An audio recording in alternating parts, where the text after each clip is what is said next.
diabetic. So my approach to this pandemic was just be paranoid, literally. Rather be the last alive paranoid individual on this planet than the first dead smart guy. So there's a lot of dark moments that one goes through alone, and you can't even reach out to friends sometimes because you can barely just take enough breath just to think. For me, there was a point where you're now grappling with your mortality and you're having thoughts of, do I call people to say goodbye? Because you know what time it is. And I think for me, this is what COVID is all about. It's just testing our humanity at the end of the day. Are we willing to be uncomfortable to save our fellow man? My next guest I met while sitting in an edit suite at SuperSport, and we were busy preparing to go live in studio for the African Cup of Nations in Egypt. I can't remember the exact year, but I'm sure my next guest, Max, would remember that. How you doing, Max? I'm well, Siraj. I'm more than well, to be honest with you. I'm blessed. Now, it's nice to have you here, especially after the experience that you've had recently, which we will definitely talk about in further detail. But I must just take you back to that African Cup of Nations. You came into my edit suite, you dropped off a massive stack of, well, it's a massive script for the live broadcast for the in studio from Randburg, SuperSport. And I looked at you, and that was the first time I met you. And I was like, this is the first producer for a live match that would come to a highlights editor and give me the full lowdown in writing. Do you remember that? Jeez, you're taking me back. I think that was 2006, if my memory serves me correct. That would have been the Egypt AFCON. Yeah. Yeah. Opening game. Those are happy days. You take me back. But yeah, that's my nature, though, Siraj. For me, I see production as a team sport, and having played team sport myself, is that you're only as strong as your weakest link, and you need to get everybody to pull together. You need to get everybody to feel part of the team. I think even before the effort comes, everybody needs to feel included. And if you have a common cause and a common purpose, then at least you're starting off on the right foot at the end of the day. Your role at SuperSport at that stage was what? I was at SuperSport for about 15 years and took multiple roles. What a lot of people actually don't even understand is that, or don't even know, I started off my journey at SuperSport in the marketing department as a junior promo producer. Fast forward to 2006, then I was executive producer for football, meaning that I was responsible for all football at SuperSport, running both the PSL and African leagues, and also running the English Premier League that was also coming through. Yeah, so that was my role basically. I left SuperSport. I was working in Uganda, working for a competitor of SuperSport at that time, which was called GTV. And I was working for the company, Robert Patil's RP Productions. And I was there every week doing highlight packages. And then once a month, the live guys would come in to do live soccer. But then you and your team from SuperSport came in and you did an amazing project. Just give us a sense of what was that whole project? Yeah, so after spending about 10 years in SuperSport South Africa, primarily focusing on building the PSL brand, myself and Alvin Nyker were the founding producers and director for what is known as PSL TV right now. But yeah, fast forward to 2010, which was the World Cup in South Africa. After that exercise where I was fortunate enough to lead the team, I wanted new challenges.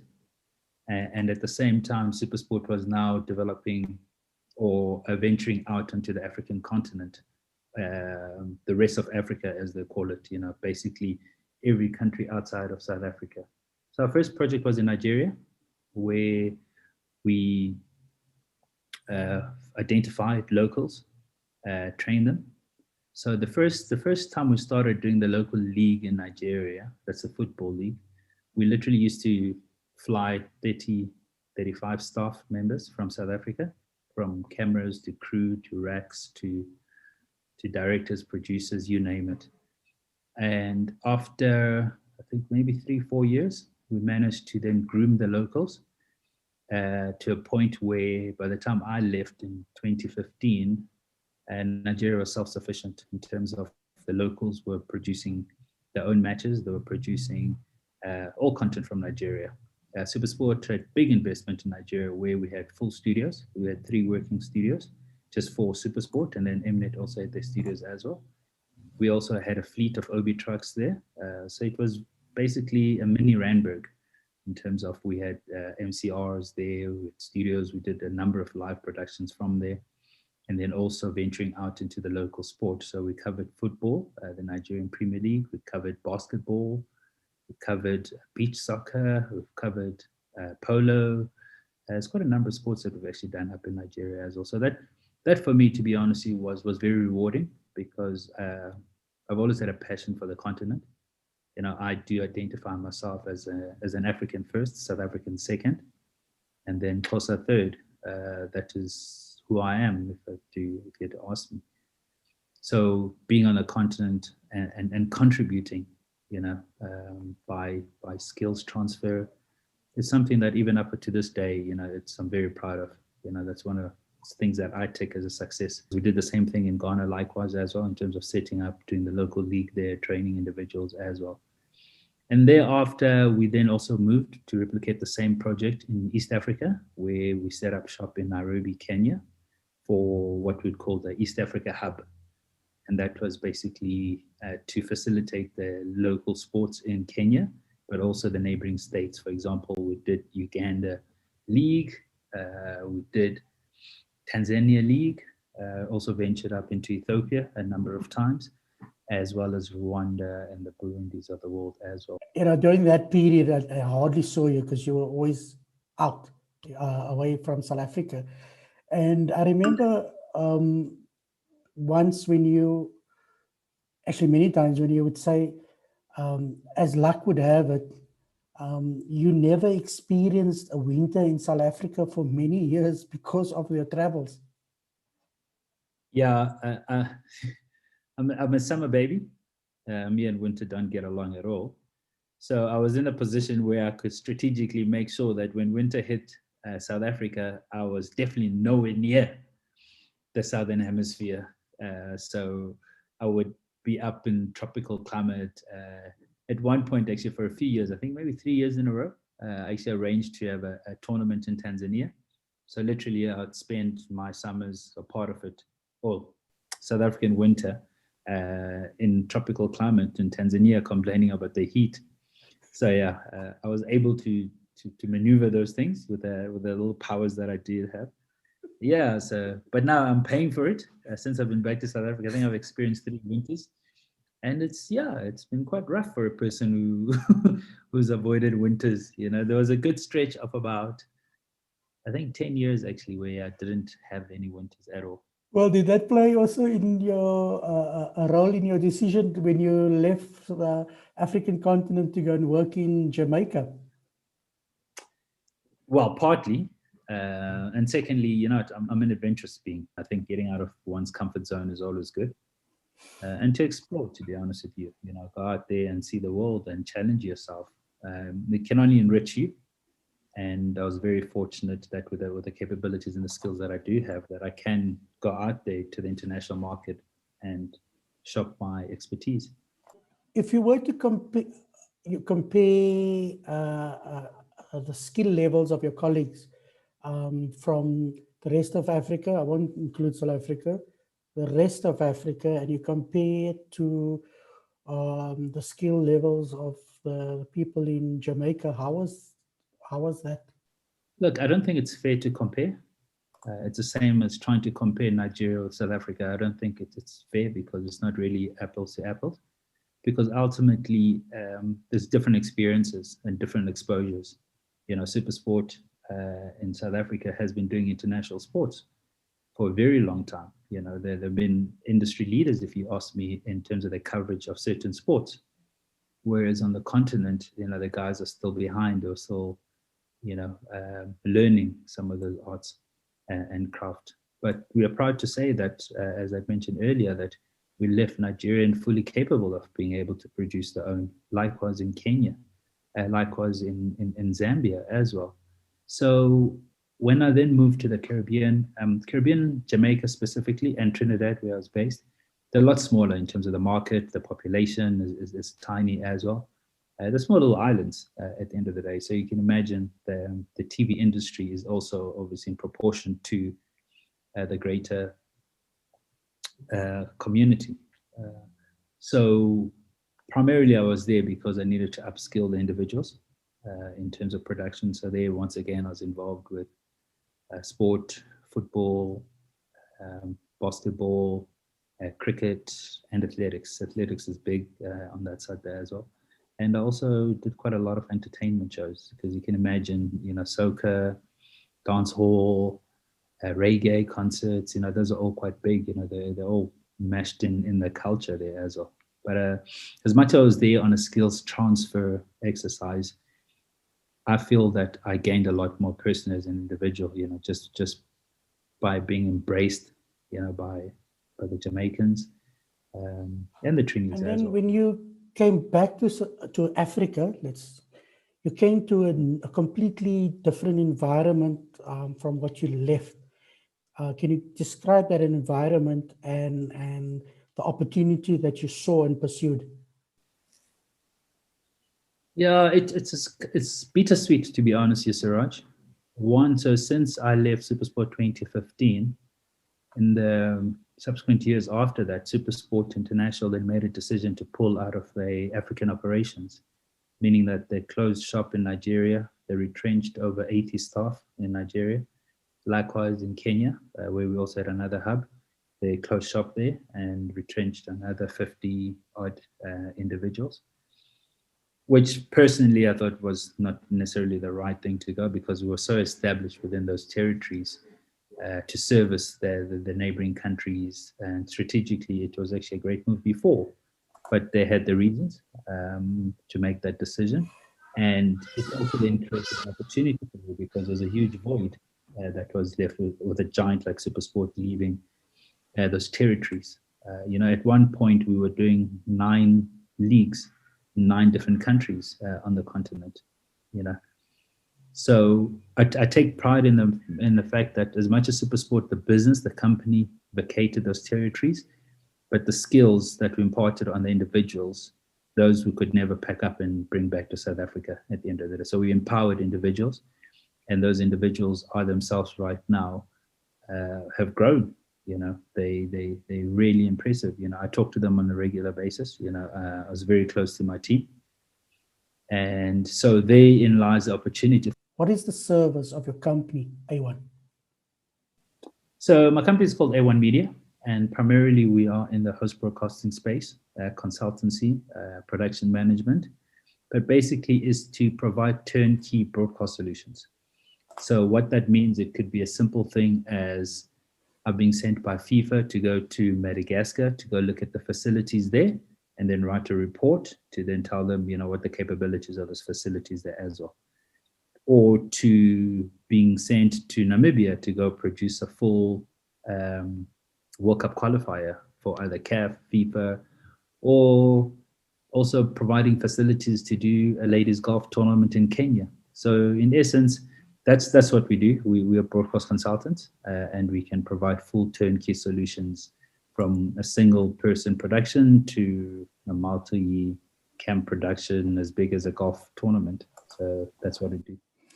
And during normal pre-COVID world, offering the service also offered its own logistical nightmares, especially when you have to make sure crew and equipment is at the right place for the games, and just give us a sense of the type of logistics you had to deal with on a weekly basis, just to make sure if you had to facilitate a game, a live broadcast, what would be the challenges you had to face?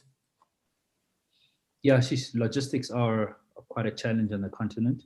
You can imagine, for example, I need to have a production in Madagascar, and I don't have crew available in South Africa, so therefore I need to find crew from Kenya, and I need to then move them to Kenya. So from Kenya to Madagascar, it does become quite a logistics nightmare as well. Or even just crossing borders, moving trucks across borders. That I think is the biggest challenge that we have to deal with. Fortunately, we're very comfortable within those countries in terms of we've built relationships. So when need be, we can even go as high as calling a ministry of sport or a ministry of finance in certain countries to then help us, cross those borders. But yeah, it is quite a challenge. And then each nation is different. For example, Zimbabwe is different from Botswana. There might be neighboring states, but working in those climates, those environments are two totally different things.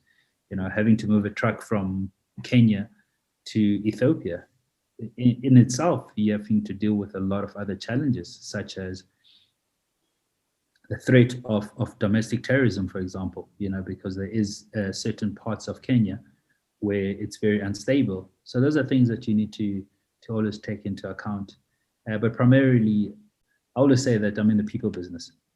It's not a technology business. It's all about people. So now having the responsibility of people that are now in your care, because once I hire Siraj for his services and I move Siraj from the comfort of his home to go to Namibia, to Zimbabwe, to Madagascar, to Rwanda, Siraj's life is basically in my hands.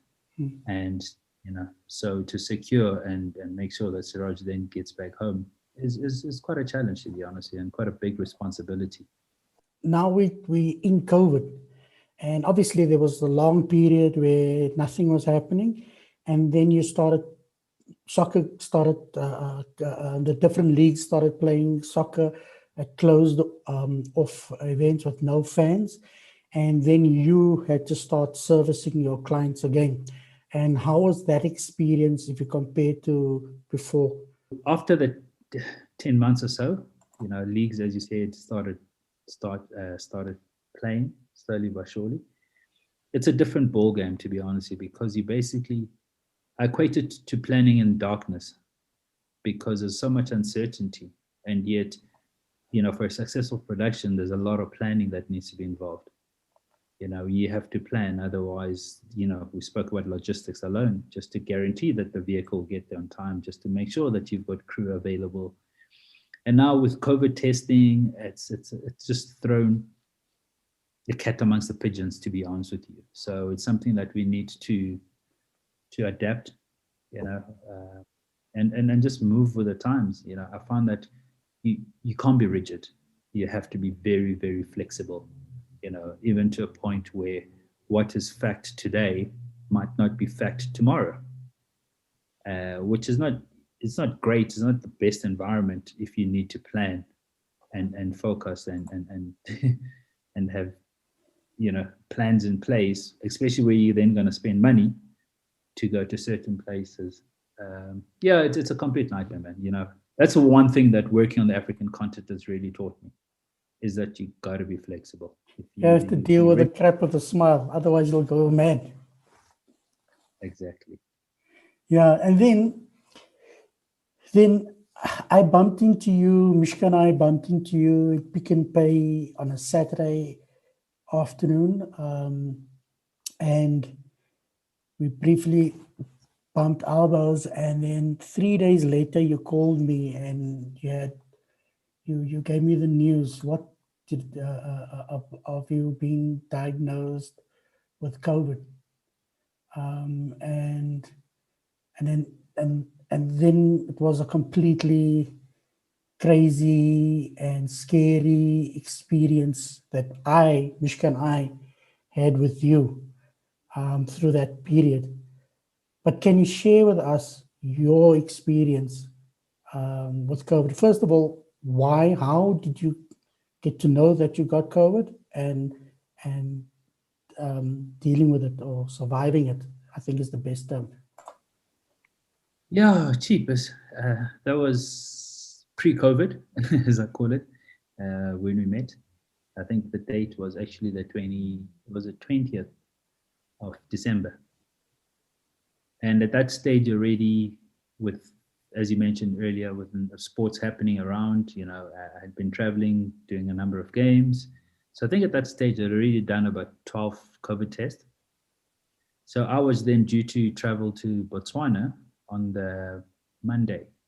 So on the Sunday after I met you guys, I went down to my local Lancet lab where I've been a number of times, and I did my test as usual. Go home, pack, ready to travel on Monday morning. I wake up on Monday morning to an SMS notify me that I've tested positive. I think the actual wording is that COVID detected. So bear in mind that I've received these SMSs on countless times, So literally, it's like the formalities. Yeah, I get your SMS. Okay, not a problem. Wait for the email to get the actual certificate, because when you're traveling, you need the actual certificate. And I almost had to do a double take. I was like, no, man, it can't be me. Oh no, that is me. Oh my goodness, I've got COVID. So that kind of took me by surprise, because bear in mind, I am diabetic. So my approach to this pandemic was just be paranoid, literally. Rather be the last alive paranoid individual on this planet than the first dead smart guy, who's taken this pandemic for granted. So when I did get the results, I was not symptomatic or anything like that as well, because I was ready to travel. I had a production the following day. Then obviously you have to observe the protocols, which means that you need to quarantine immediately. So basically take yourself out of circulation, which I did. So that was Monday, the 22nd of December, if memory serves me correct. And that was the beginning of quite a journey. I stand here today, as a testament to surviving COVID, as a advocate to what COVID can do.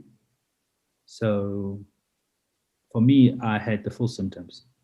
Literally, I had the full bouquet treatment of COVID. So how many days after your diagnosis did these symptoms start appearing? So after my diagnosis on the 22nd, literally that week, they started coming in. So aches and pains, I think, was the first one. And then my smell went. And then your appetite declined. And then my taste and smell then disappeared. And then fatigue started kicking in. So it's all the normal symptoms that, there's nothing new about them, because we've all had aches and pains, fever, nausea, headaches. So all of those is symptoms that we've dealt with before. Nothing new. The only problem is that they're all happening at the same time, coupled with a lot of fatigue as well. So it changes who you are. Those that know me, I'm a very bubbly, lively individual. And it literally put me to bed. I was, at the height of COVID, I was sleeping for about 20 hours a day, because I just couldn't do anything else. That's how fatigued one is. And yeah, you feel nar, and you can't eat. It's terrible. But that was not even the biggest challenge with COVID, because once those other symptoms kicked in, then the breathing challenges start. That for me that's the dangers, and that was the worst part of COVID, of my journey, having COVID. How did you know at what point would you need to go to the hospital, or that? Because I remember you described it as at night you had to fight with this monster, and the one thing what was the one or two few things that helped you fight this monster? Yeah, the beast comes out to play at night, so yeah, it was it was quite a rough journey, a journey that has one thinking about their own mortality, to be honest with you. As men, normally when we're sick, we always the first to announce it to the whole world that we die. Until you are faced with death straight on, then you're not speaking to anybody. You're just trying to get your breath. So I was very fortunate that I've got my doctor who guided me. She almost she's got the playbook. She works at in Sandton Mediclinic. And she's in the ward, dealing with COVID patients, and she's been doing that for the last 10 months. Or 8 months by the time I was diagnosed. So she was able to tell me that this is what's going to happen. So I wasn't caught off guard by anything.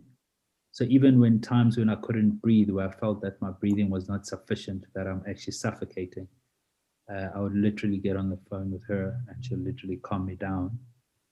But my saving grace, which I would recommend to anybody, is get yourself an oximeter. It's a small little device, which basically just measures your vitals. You can get it at your local discount for as low as $300. No more $300. It's now, I saw on Take-A-Lot, the last time I saw it on Take-A-Lot, it's about 800, 900 Rand for that unit.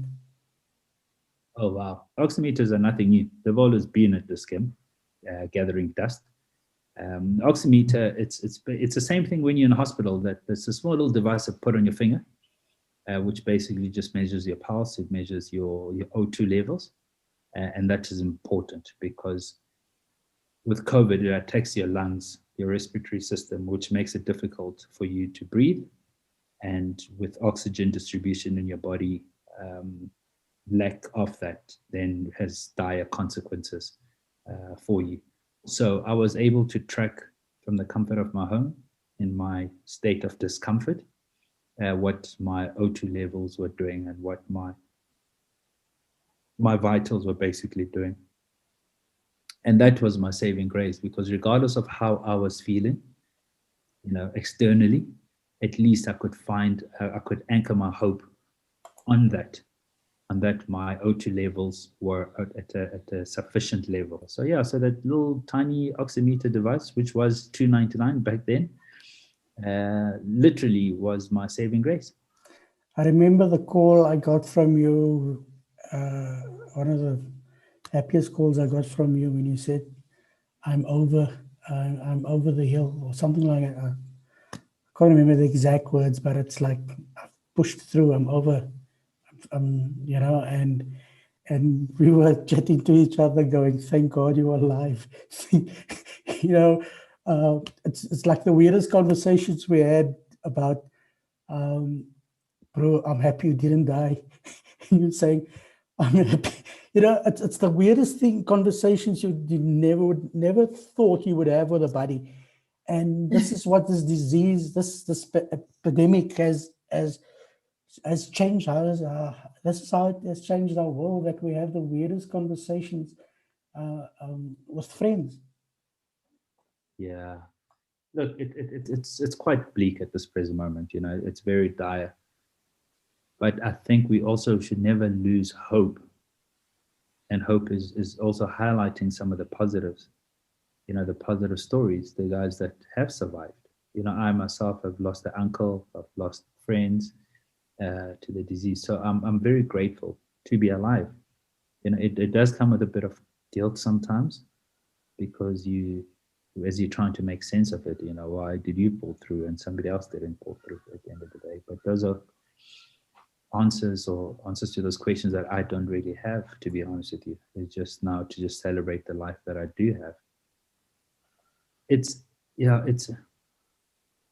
a very odd experience, because COVID is a very lonely journey. And what I mean by that is, first and foremost, you need to isolate. You need to get yourself out of society. So you're basically treated like a leper, stay away, and you're basically on your own, because besides vitamins or anything like that, there's nothing else they can give you. Literally, you're just on your own. And the best thing we can do is we'll give you some oxygen if you really need it. but please try hold out as much as you can because we have a shortage of oxygen. And literally, that's what it is.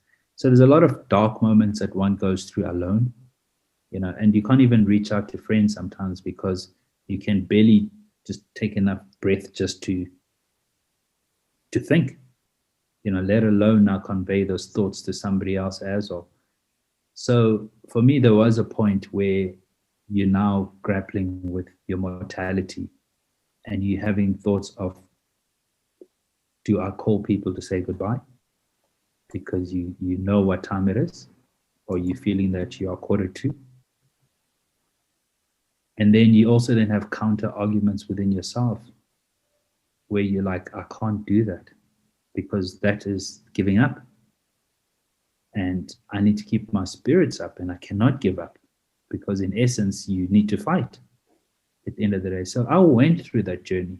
So coming out of it and being able to talk to you and talk to my friends and talk to my family as well, it's such a relief, when you turn the corner and you know that the worst is behind you and you are getting stronger, and then some of the symptoms start falling off. You get your taste buds back, you get your smell back, nausea disappears, the headaches disappear, and you're coming back to good health.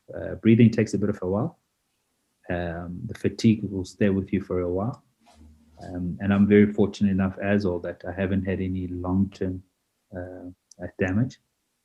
So I'm more than happy, Siraj. You have no idea, having been face to face with death and coming through to spread the gospel.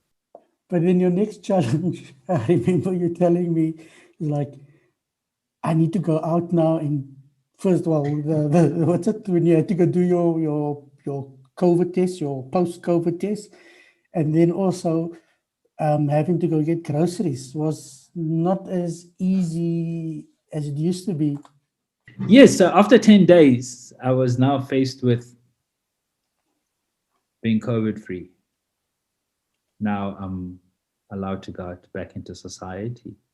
And I got to say, I was very uncomfortable with it, to be honest with you. It was because I've been in this environment, which was almost like my safety little cocoon.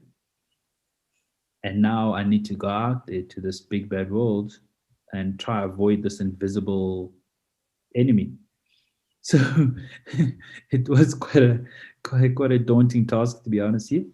So the first thing I did, I think on day 14, I actually waited 4 extra days, to be honest, to even go out, was to go back to Lancet because I had some productions later on.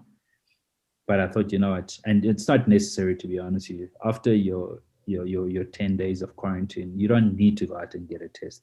But because I needed a test to then go participate within my work environment, I went to go do a test. And I was just standing in the queue, so paranoid, like looking around as if I can see this virus around, trying to avoid it. So you go through these little silly little things, But yeah, eventually after that, I got, because you have to, because you now have to go out and get groceries or go to a discam or, just try get back to society or normality. And that was, yeah, it was quite a daunting task, to be honest. Look, I'll be honest with you. I just celebrated the month since contracting COVID, and even now, still going out there, still very uncomfortable, to be honest with you. What's that last message that you can share with people with regards to this whole COVID experience and what you take away from this whole experience? Life lessons are expensive. We all have to pay school fees, as I like to call it. But I also believe that we determine what the school fees are. How much are you willing to pay to learn a lesson? So for quite a lot of people, COVID is still just about numbers.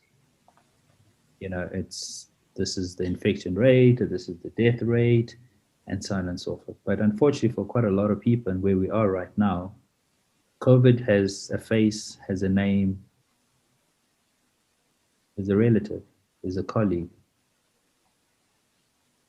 So for those people, it's now become even more clear that this thing is doesn't discriminate. It's not looking at over 65s. It's people your age, it's people younger than you, it's people with conditions, it's people that are fit that go to gym every single day. So I'm hoping that people are going to learn from that close proximity of COVID. Because in essence, the disease itself doesn't spread. People spread the disease. So if we all adhere to the protocols and do what we need to do to protect our fellow mankind, because that's what this is all about. So even when you then contract COVID, when they ask you to go isolate, it's primarily for your fellow mankind. It's not even for you.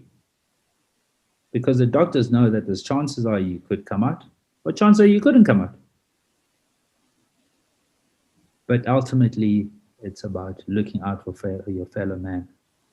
And I think for me, this is what COVID is all about. It's just testing our humanity at the end of the day. Are we willing to be uncomfortable to save our fellow man? And that's where we found wanting. Thank you so much, Max. Once again, I must say I'm happy to see you live. I'm looking forward to our rounds of golf again when we're both able to go out and hit some balls into the woods from tree to tree. But thank you so much for sharing your hectic and personal journey. And yeah, thank you so much. No, man, thank you very much, Suraj. Much appreciated. It has been quite a journey, my friend, but we're not out the woods yet. So just like our golf, we've still got a few bunkers that we need to negotiate before we can eventually get to the 19th. So hopefully, not in the not too distant future, we can meet in the 19th and have an ale. Thank you very much, my brother. Yeah. Cool, Stay safe. brother. Stay safe.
if we get captured by insurgents, am I gonna cry, or am I gonna, like, just let them kill me, or am I gonna have the mindset to try and fight back?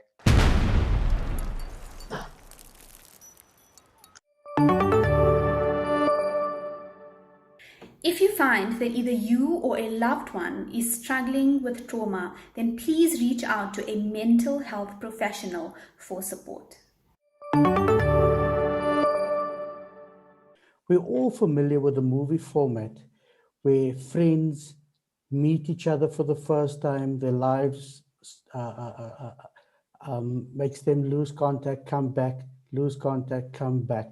Normally, it's a format used in romantic comedies that normally works. That format best describes my relationship with my next guest. We have always met each other at different parts of our lives, and I'm so happy to have him today on my show. Hi, Shadley. How are you doing? Good morning, Siraj. I'm very well, thank you. Yeah, it's true what you say. I mean, from school days till both of us working in the media, our paths have crossed and probably will continue to cross for the rest of our lives. You're currently talking to me from Italy, you're living now in Italy, although we met in 1996 in Athlone in Cape Town. So what are you doing currently? No, we met before 96, bro. We met in 1986 at Alexander Sinton High School. Sorry, I got my dates wrong. Crack out my bro. So what are you doing? I'm now in Sicily at the moment with my family. I'm living here at the moment, kind of in between countries, but this is where I am at the moment. Our journey started when we met at high school, Alexander Sinton. Right. And we were obviously very involved in the SRC, especially with your brother being the Siobhan, being SRC chairman at one stage. And then me and you were part of the action committee, preparing the school for police and stuff like that. I remember the one memory that really stands out is us preparing like a triage area, emptying dirt bins for tear gas canisters, sitting up in the home economics room, the tables and the buckets with Vaseline and exactly. And then also preparing the bricks for the aftermath bricks, tires, petrol. Yeah, no, that's those are good memories. It's true what you say. I mean, although we were part of that SRC and we had lots and lots of meetings there as well, but the meetings used to go on too long, and I think both of us were more towards the action committee side of things. Yeah, we left the meeting for Siobhan to go and do all the political speak there while we exactly all the talking, and we just wanted to confront the police, which we obviously did on a few times. I'm very proud of that history of ours at Sinton. I think it's one of the unique stories of the struggle from the Cape colored school perspective, if I can say that, just going back. I think we were very unique in that way. I mean, so yeah, that's those are good memories. But within that, I mean, your family, your father is a well-known photographer. So I'm assuming that is also during that period, your interest in media and camera obviously started during that period. So how did it start for you? Well, for me, it started, my father, yes, was a news photographer along with Jimmy Matthews, Alvin Andrews, Anton Swart, Aziz Tassim, John Ruberton, all Cape Town kind of press center based. And as you remember, I mean, you can't burn tires at the school without inviting the police. So I think you remember there were times that we used to use the call box and set up a barricade and then get the girls to call the police so that they could come and we could confront them. And that's the time also that we used to call the media or send out press alerts that there was action happening at our school, because I mean the struggle was won basically on media coverage. Otherwise nobody would have knew we were confronting the police. So a lot of it started with that, just calling the police, calling the press, being in touch with them, so that our confrontation or our, little thing at school that we were having was covered. So that's basically how it started for me. But I didn't take it seriously until a friend of mine who was working with Jimmy, Aziz Tassim, his brother Shafiq Tassim is a world-renowned cameraman now. So when he passed away in a car accident on covering the Oceanos tragedy, and after that I really took media and photography seriously. So Aziz Tassim really inspired me, including the late John Rubenthal, who was running the Cape Town Press Center. So I would say I've seen things from my father, but it was other people that inspired me probably most, Okay. and that changed my direction. And your focus has always been news coverage, news camera covering news, big news events. Obviously, in that time there was a lot of conflict. Actually, I can't remember our history not having some form of conflict in South Africa. Um, but then, what was your first big break in a sense of a professional camera operator career? Like, where was who gave you and what company? Okay. I started basically as a runner at the Cape Town Press Center. So I used to run tapes, to go charge batteries, go to the shop, blah, blah, blah, while I was still at school. And then when I finished school, I was helped a lot by Jimmy Matthews, who was the time Reuters and Viz News Reuters. So he gave me a big break as well towards the elections in 94. And then Alvin Andrews and Sam Fenter, when APTV started, which is APTN now, started, they gave me a job, full-time job as a sound man. Okay, it was 94. So that's really where it started. And Alvin Andrews, after 1 year, he trained me. And from 95, I was a cameraman. From 96, I was moved to the Durban office. I think I was about, I don't know, 20, in early 20s. So there was a lot of those people I mentioned are the people that really gave me my breaks. But I also remember seeing you a lot at the Claremont Gardens, filming weddings. And Yeah, yeah. the reason why I'm bringing this up is because I do a lot of training in South Africa, Zambia, everywhere, and I never, like, when people talk to me and they say, "Oh, but I only do wedding videos," and I go, "Oh, do not slate that experience."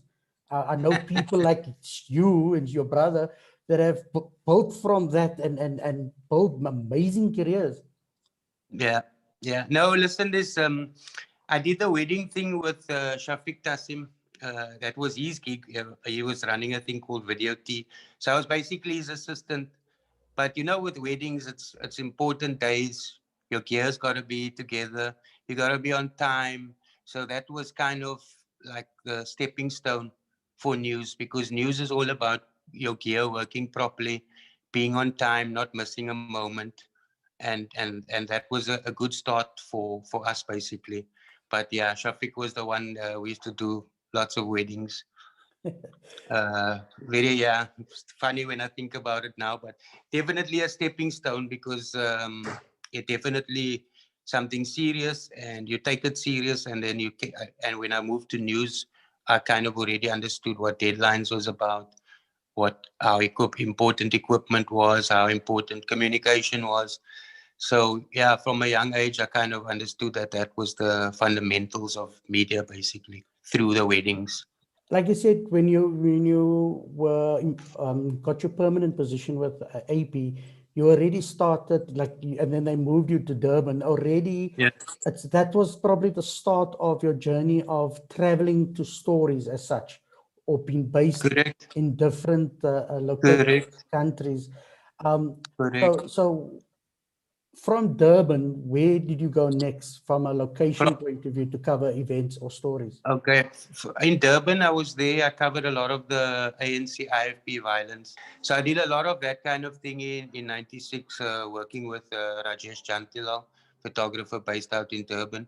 Joa Silva, Greg Marinovich, they used to come around most weekends to cover the violence. So I started there. From there, I moved to Johannesburg, spent some time there, uh, worked there, was very cozy.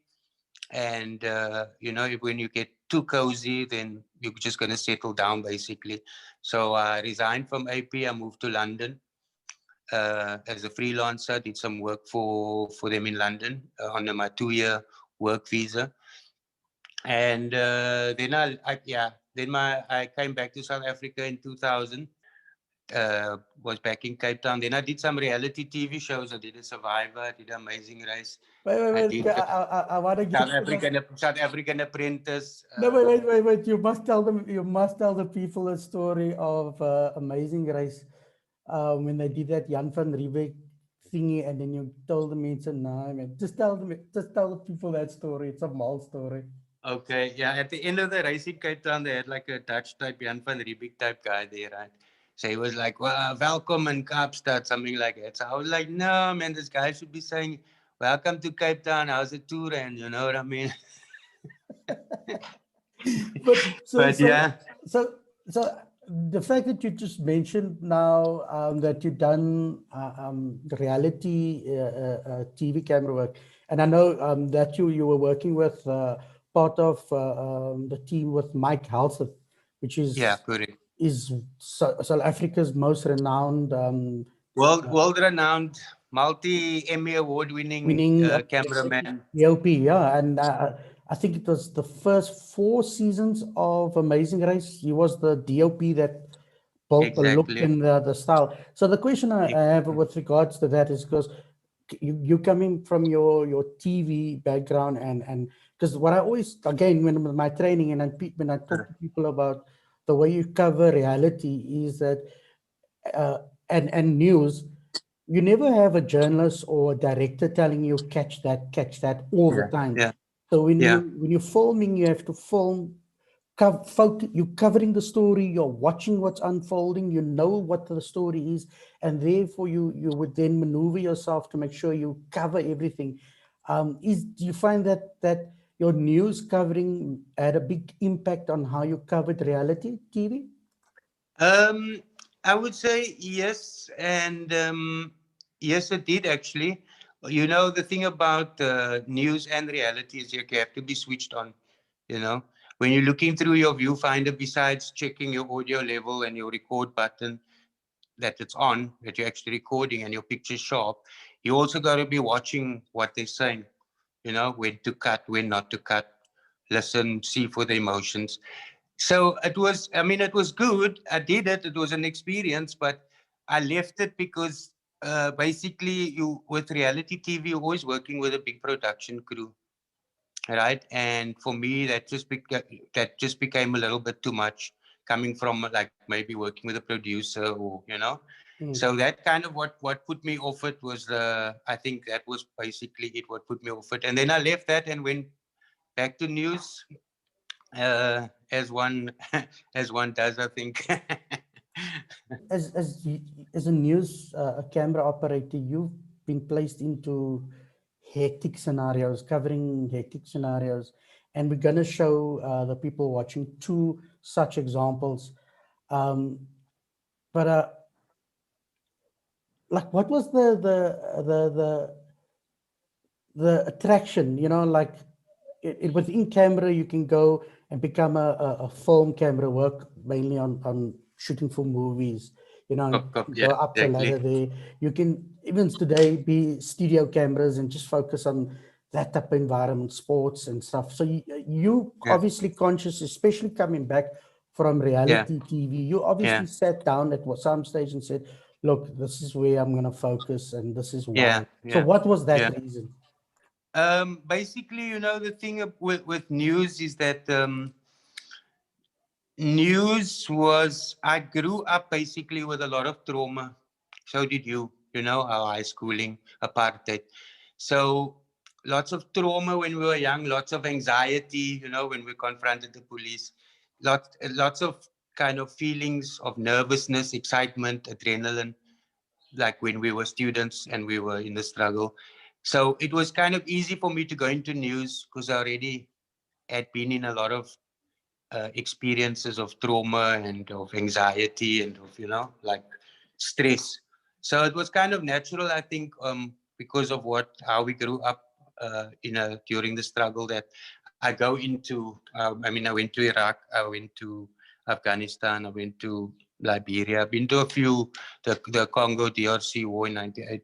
So I've been to a few places, and it was, like I said, it was kind of natural because that's just what we grew up with, you know.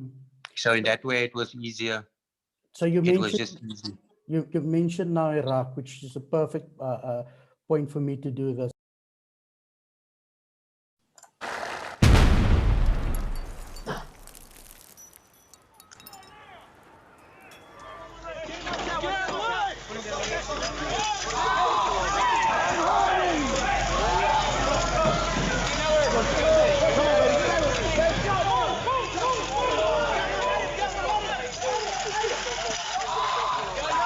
So that was footage from a documentary called Fahrenheit 9/11.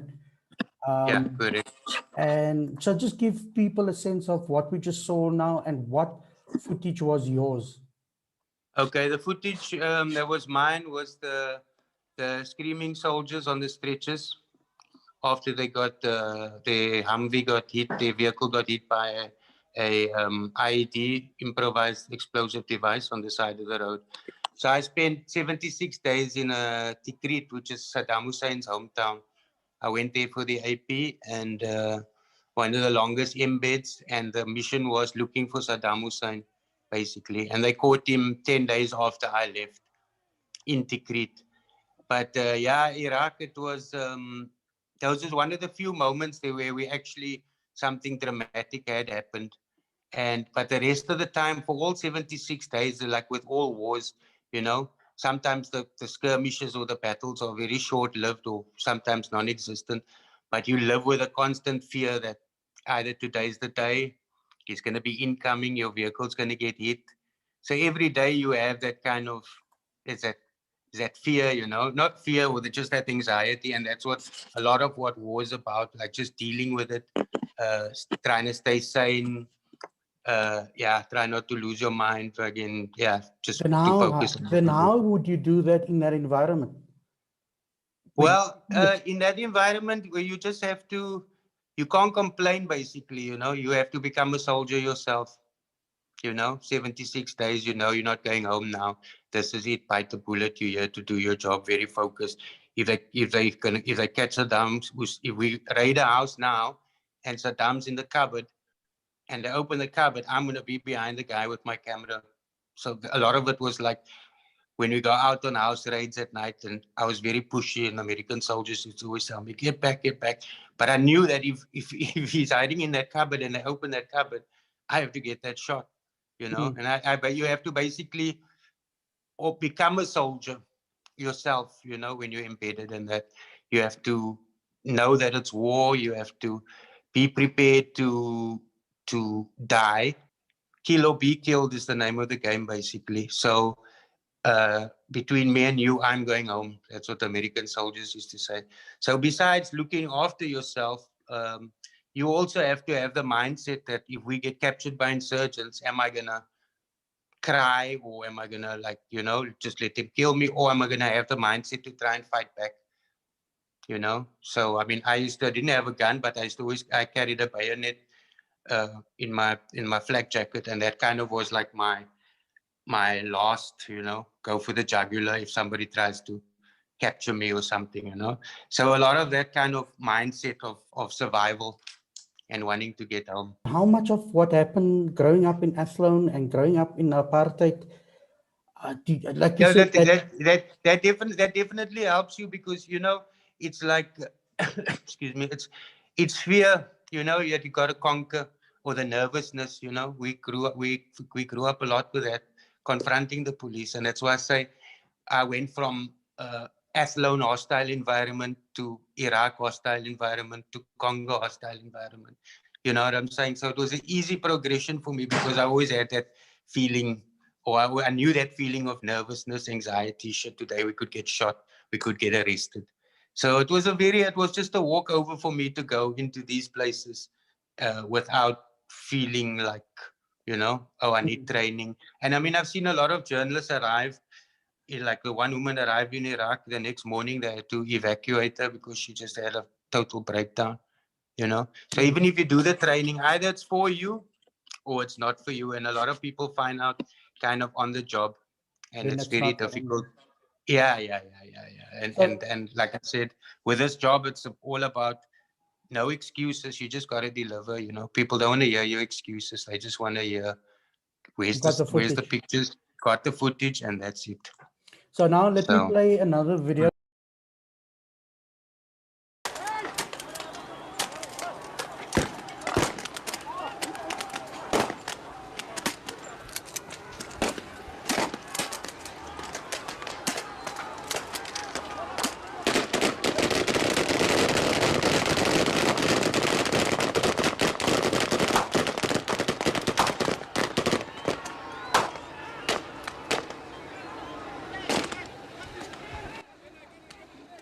this is all the raw footage that you got here.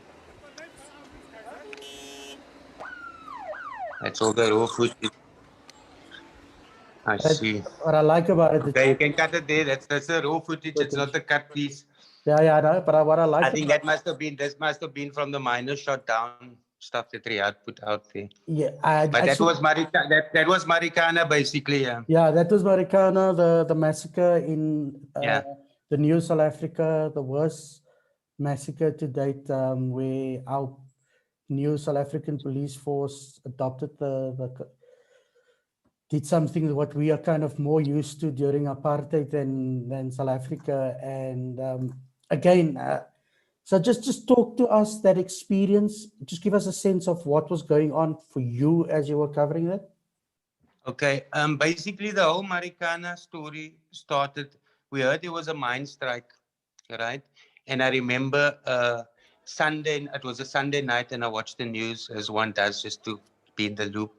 And I had seen that two policemen had gotten murdered at the mines, basically. And then I just switched my mind on. I knew my phone's gonna ring. I knew the correspondent's gonna say we're going to Marikana tomorrow. So I was already like, oh shit, this thing is now a story, you know, with those police. So the next day we went out there. We got there. I could see that it was a different situation, basically, because of my experience in KwaZulu-Natal. I dealt a lot with what they call the Zulu MP there, you know. So they use Intelezi, which some people here, which call Muti, basically, right? So there's a lot of things that I learned in KwaZulu-Natal in the 90s about that. Like, you don't just approach the guys that's got it. You don't wear a cap. So I was very switched on to that whole situation because of that experience. So we held back, we stayed there. And then, I mean, nobody knew it was just going to happen like that. You know, it just happened. I was there. I didn't want to be in that place. Dinky Mkize from Reuters got the best footage. I was basically pushed by the police to go another way. And yeah, that happened. I got the shot of the miner shooting at the police. I mean, which that thing just about missed me, because if you slow down the footage, you can actually see the camera goes into glitch because it's electronic. When the bullet passes the camera, it was so close. So yeah, I mean, it happened so fast. It was over. I got what I could get, but a tragedy indeed. But it was one of those situations where there was lots of local media there, and they didn't get good stuff. I mean, me and Dinky, and I think it was Farai from Eyewitness News, we probably got the best footage out of it. And in the end, that's what it comes to. I mean, it's about when that shooting's happening, trying to be as still as possible. You saw the raw footage, so a lot of the stuff is shaky there. But on the cut piece, it goes kind of in sequence like that. So it's about, you know, you can talk as much as you want to when the cameras are off and all the journalists are hanging around, and you know, and everybody's talking nonsense. But when the time comes, that's where you see if you can stand still when the bullets are flying, or whether you're going to try and run for cover.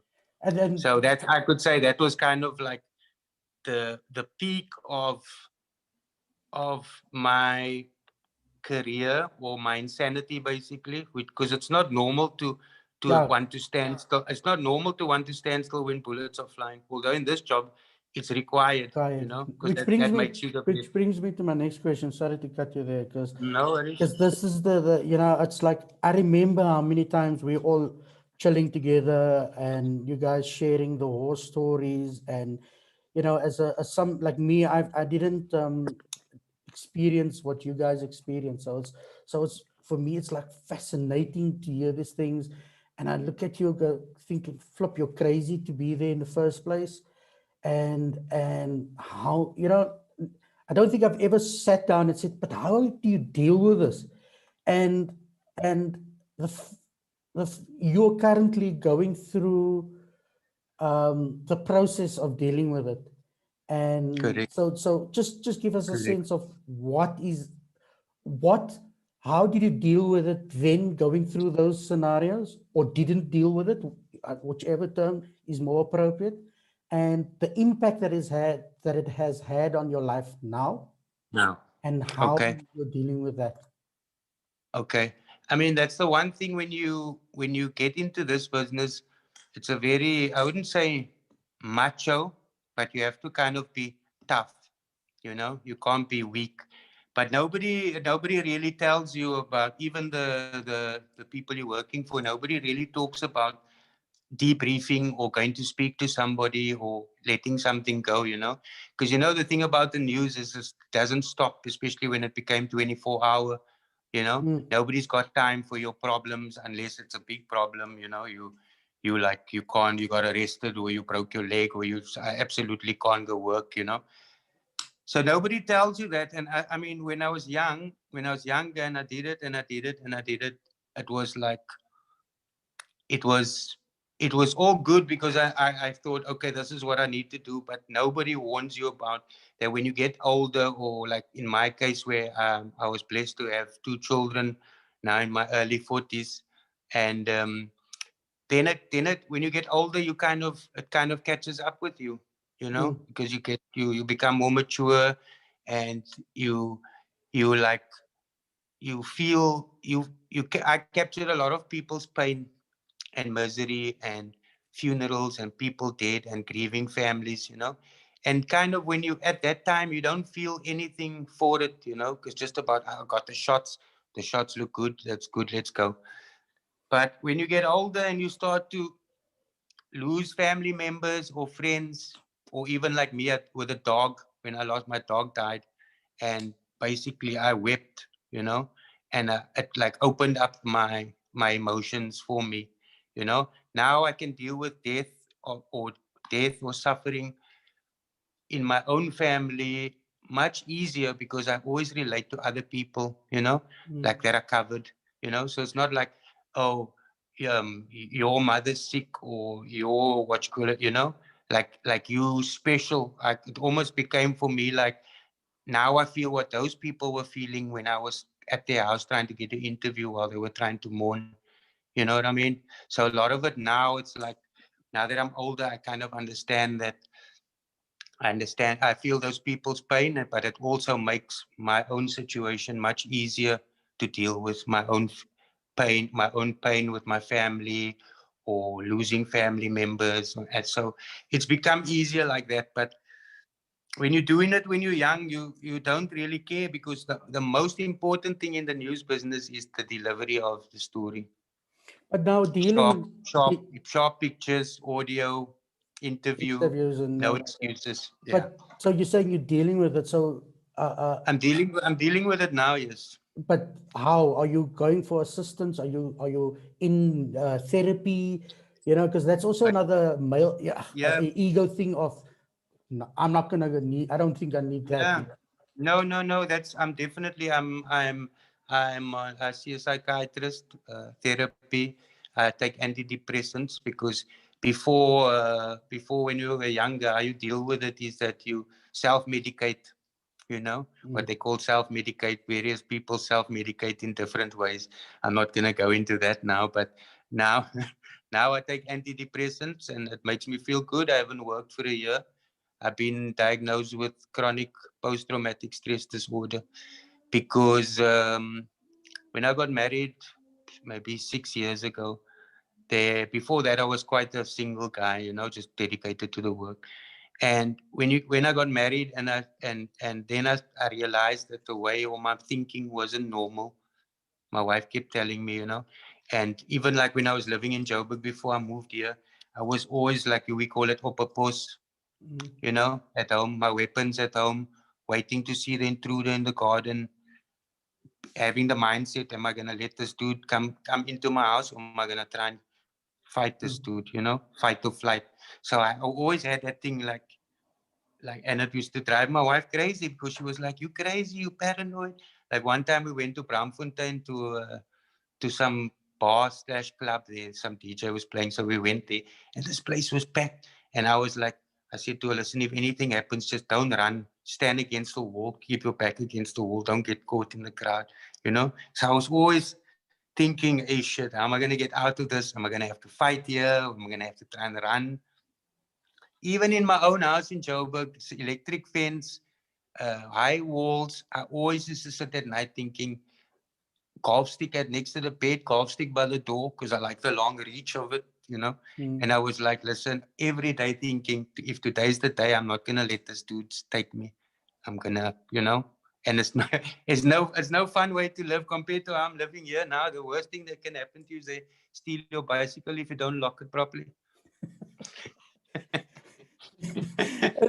Also, that's the worst form of crime here, bro. and I'm sure that having seen your kids is also had such a big part of the healing and wanting to heal. And can you share that, you know, that just that magic Yeah, of yeah. if Basically, Siraj, basically, it changed my life. You know, it changed my life because I mean, I was working when I had my kids. I was working for Al Jazeera. I was traveling Africa. I was doing well, and when I had my kids, it all just changed. You know, like it just changed immediately for me. I knew there's more to life. I knew that what I was doing was high risk. I started taking less chances, asking more questions about where we're going, what's happening. Um, and basically, yeah, they changed my life. That's why now I'm the stay-at-home dad, something which my wife's busy working now at the moment. So I do the stay-at-home thing, which is great for me. I mean, it's been a year I haven't worked, but now I have this new job. And yeah, that basically I could say saved my life, you could say, because I could actually be dead if I was still doing it, and it changed my life for the better. Exactly. what would be that one major advice you like you got with all that this you must do? What would you tell those people? What I would say is, what you must do is debrief. Therapy is very important. The most important thing, because you have to debrief, and not to your friends when you're sitting or you just finished golf and now you want to tell them a war story. No, that's not good. You need to get therapy, and basically, if it doesn't feel right, you need to stop doing it, because it doesn't get better. It only gets worse, and it definitely will catch up with you later in your life. Shukran, my bro. You know, I really Upon appreciate my it. You brother. know, and I also so much appreciate, you know, knowing your stories, knowing how things have affected you, and the fact that you are prepared to talk about it, because this is what people like yourselves with that experience.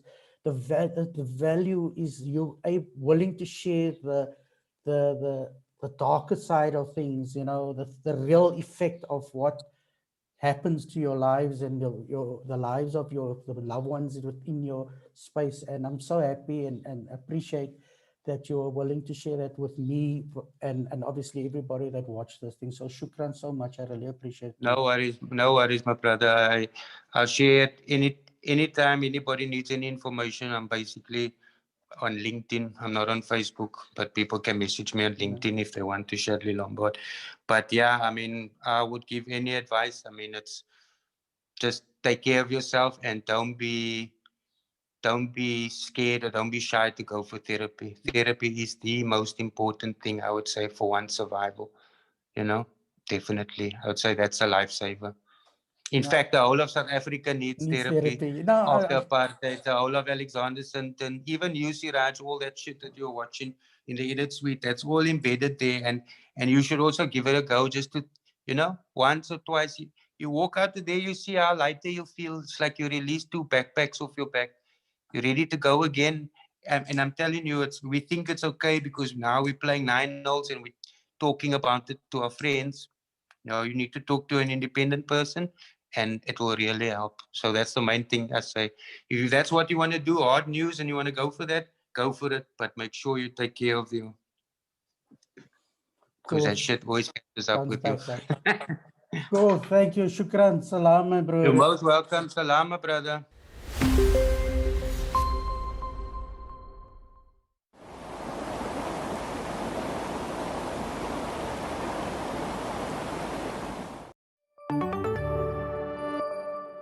My next guest I met 4 years ago while working on an international music format show called The Voice. I met him while working on The Voice Angola. The show was shot in South Africa, Johannesburg. All the contestants were flown in from Angola, and they also flew in Portuguese-speaking video editors, I guess, from Portugal. And that's how I met my next guest. Oi, Bernardo, tudo bem? Oi, Siraj, tudo bem? Did I sound like a Portuguese or did I get it wrong? Yes, pretty much. How you been doing, brother? Yeah, what's it, I'm 4 years great. ago? Yeah. It seems like it was like 10 years ago. So much went through, so being in between. But yeah, 2016, so 4 years ago. Well, with my gray hair, also it makes it look like it's much longer. Not at all. You and Joao were working your asses off on that show. Just give us a quick rundown of what happened on that show. Okay. So The Voice Angola, yeah, it was the first The Voice recorded in Africa. So everyone was with big expectations, and we had to build a team that that were able to speak Portuguese, but at the same time, it was being recorded in South Africa, which means we had a multicultural team. I think, in my opinion, the project won a lot with that, because we could meet, we were able to bring our knowledge and energy together. So my part of the show was as a senior offline editor. /slave. Yeah. Me and the other editor was João. We came directly from Portugal. João already edited The Voice in Portugal. I didn't. I was working with the national broadcaster. So we just came and met the team, and from one day to another, we were cutting and correcting stuff and editing content and making experiences and trying to get to a nice result. Well, you were actually editing 7 days a week, almost 24 to 26 hours a day. When I met you, you guys looked like you were that close to burning out. Yeah, forever. It seemed forever. Yeah, because we're only two, and then we were three with you, Siraj. And normally a show like this would have a team of about 5. Well, with a big budget show like the Americans, they probably have 10 editors. But I know in South Africa, we're looking at a team of 5. Yes, in Portugal as well. It would be a team of at least 4 or 5 people. Yeah.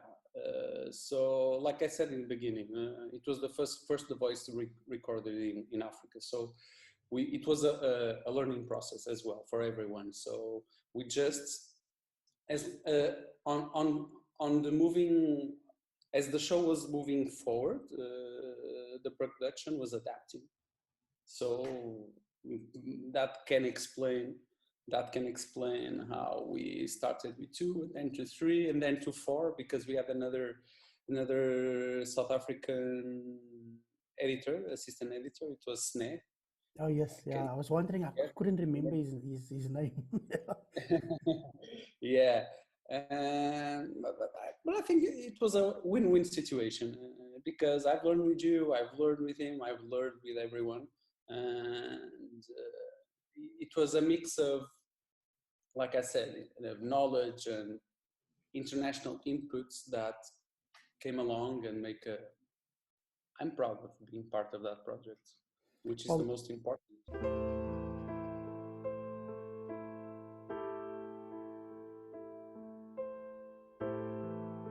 Inangatelo shide guma heye ukazaja kide no kungishiseni kalangi foya ya divotelo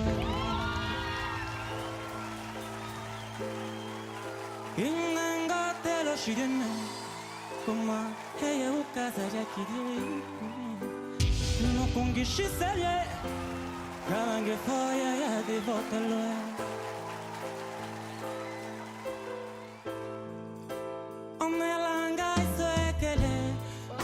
Kazanga ite shiram minijinde Inaki wange pangelene Anna huko tales Melanga iswekere Para ukazanga ite shiram minijinde Inaki wange pangelene Anna huko tales Atewe Nikilemu Koveneme Kwa mamenu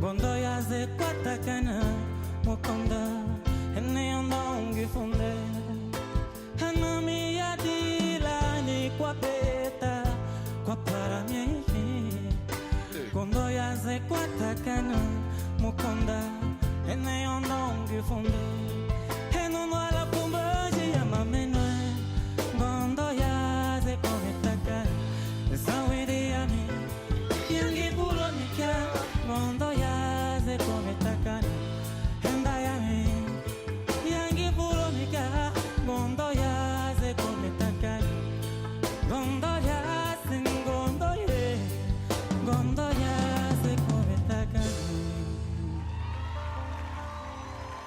Obrigado. One of the best highlights for me of that show was the music.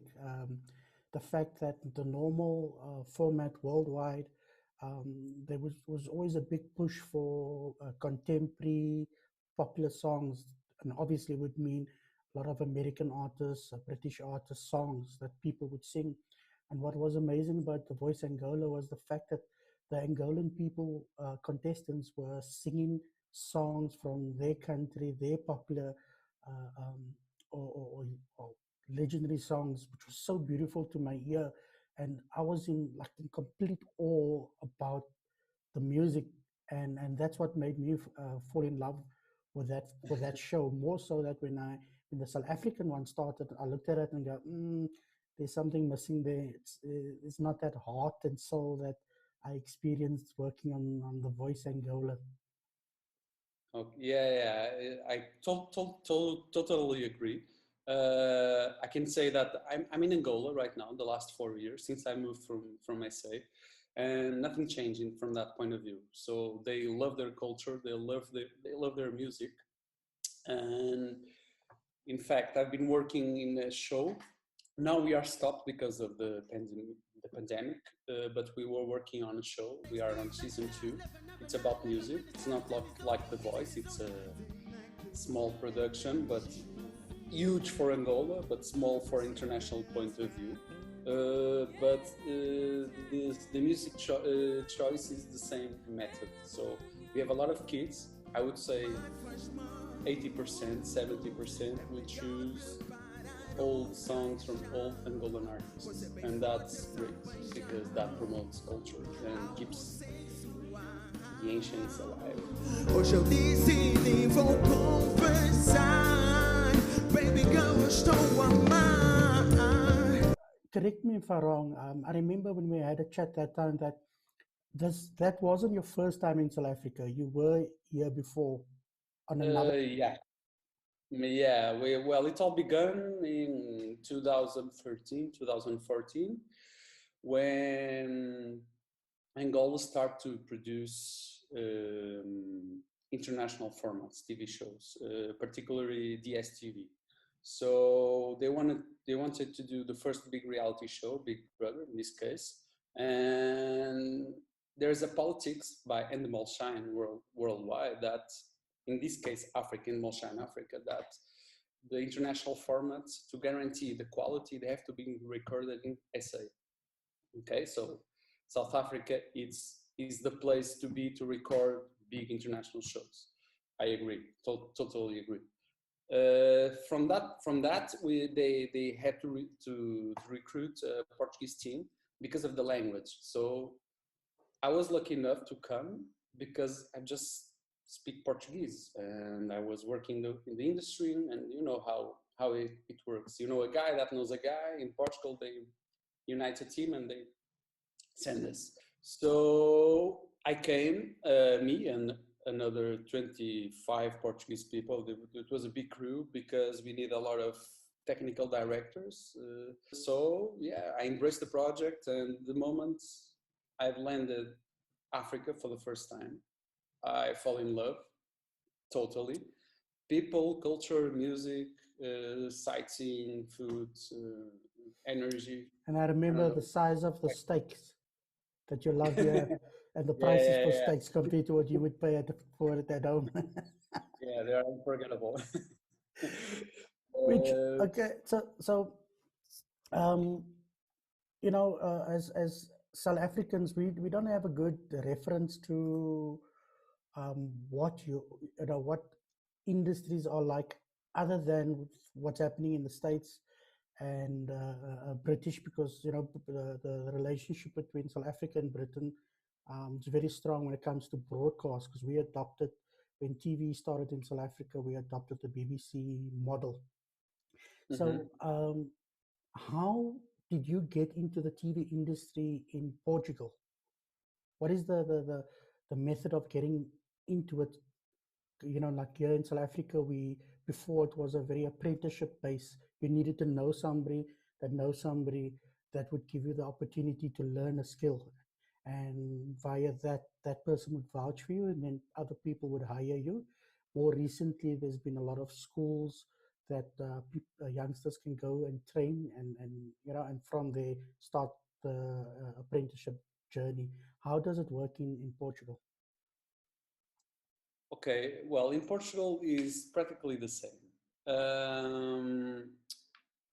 You need to know the right person to have the opportunity to learn, and from then, step by step, you grow, and then you define yourself in the industry, and then you are in the industry.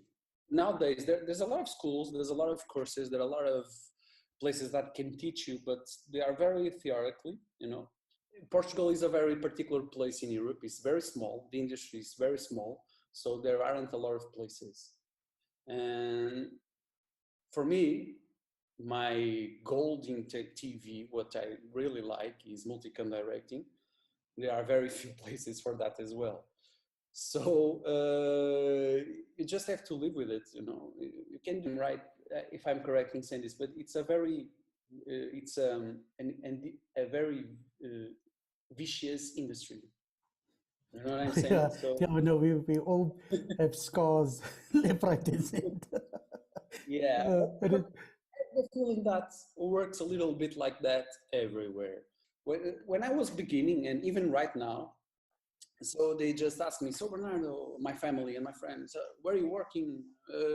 Are you looking for work? You know, and I say, yes, but you know, working TV, in Portugal at least, if you go to LinkedIn search, if you go to a job platform, there is no jobs for TV there. There isn't. So you have hundreds of people working TV, but there is no job places announced online. So you have to deal with this. You have to go to the people. You have to go to the place. You have to know them. You have to show them the availability to work, even if it's for small money, to show your value. For free. All free. They all started off. Which is nonsense for me. You know, even if you're an intern, you should get some. You know, your time has value. So you just have to keep hustling.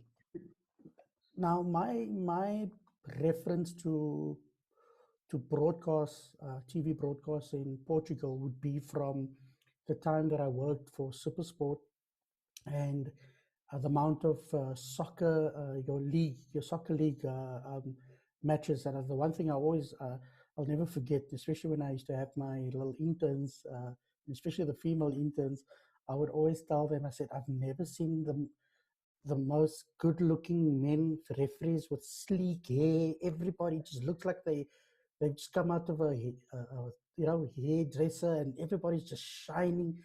It was the most funniest thing for me to see these oaks in your professional soccer league. But then I thought of the fact that if soccer is that big, it means you would have a big broadcast infrastructure to support the production of soccer. So is my assumption correct? Yeah, soccer is a big thing in Portugal. There's a lot of sponsors, there's a lot of money, which means that this pandemic hit really hard there. So they were obliged to finish the soccer TV broadcast, the transmission, even if they didn't want to proceed because of the virus. But yeah, I can say that.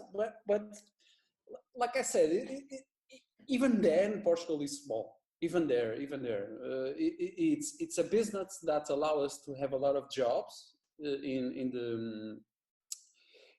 from the TV point of view, but has the same issues as I mentioned before. You know, the vicious side, the low budget.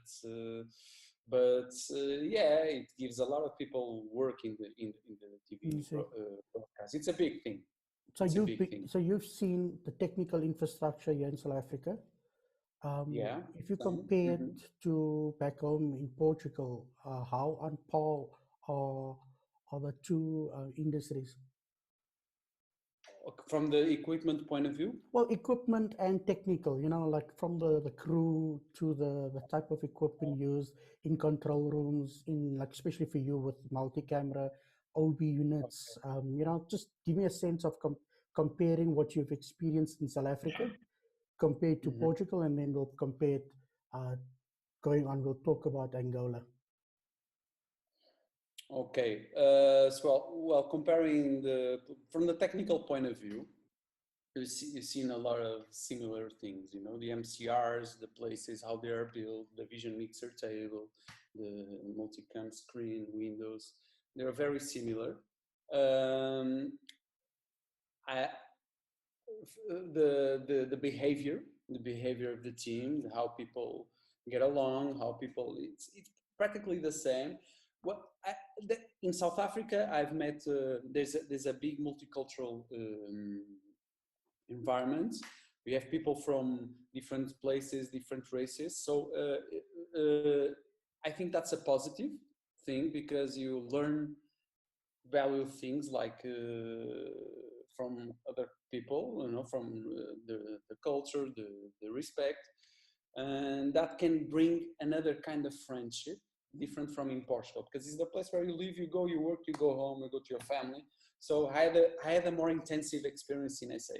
If you compare now South Africa to Angola. Yeah, okay. So when I'm with someone that asks me how is to visit Africa, because there is a lot of people who haven't come to Africa, I used to say there is South Africa and then there is the rest of Africa. And if you go on history, it makes sense. South Africa, it's very different from Angola.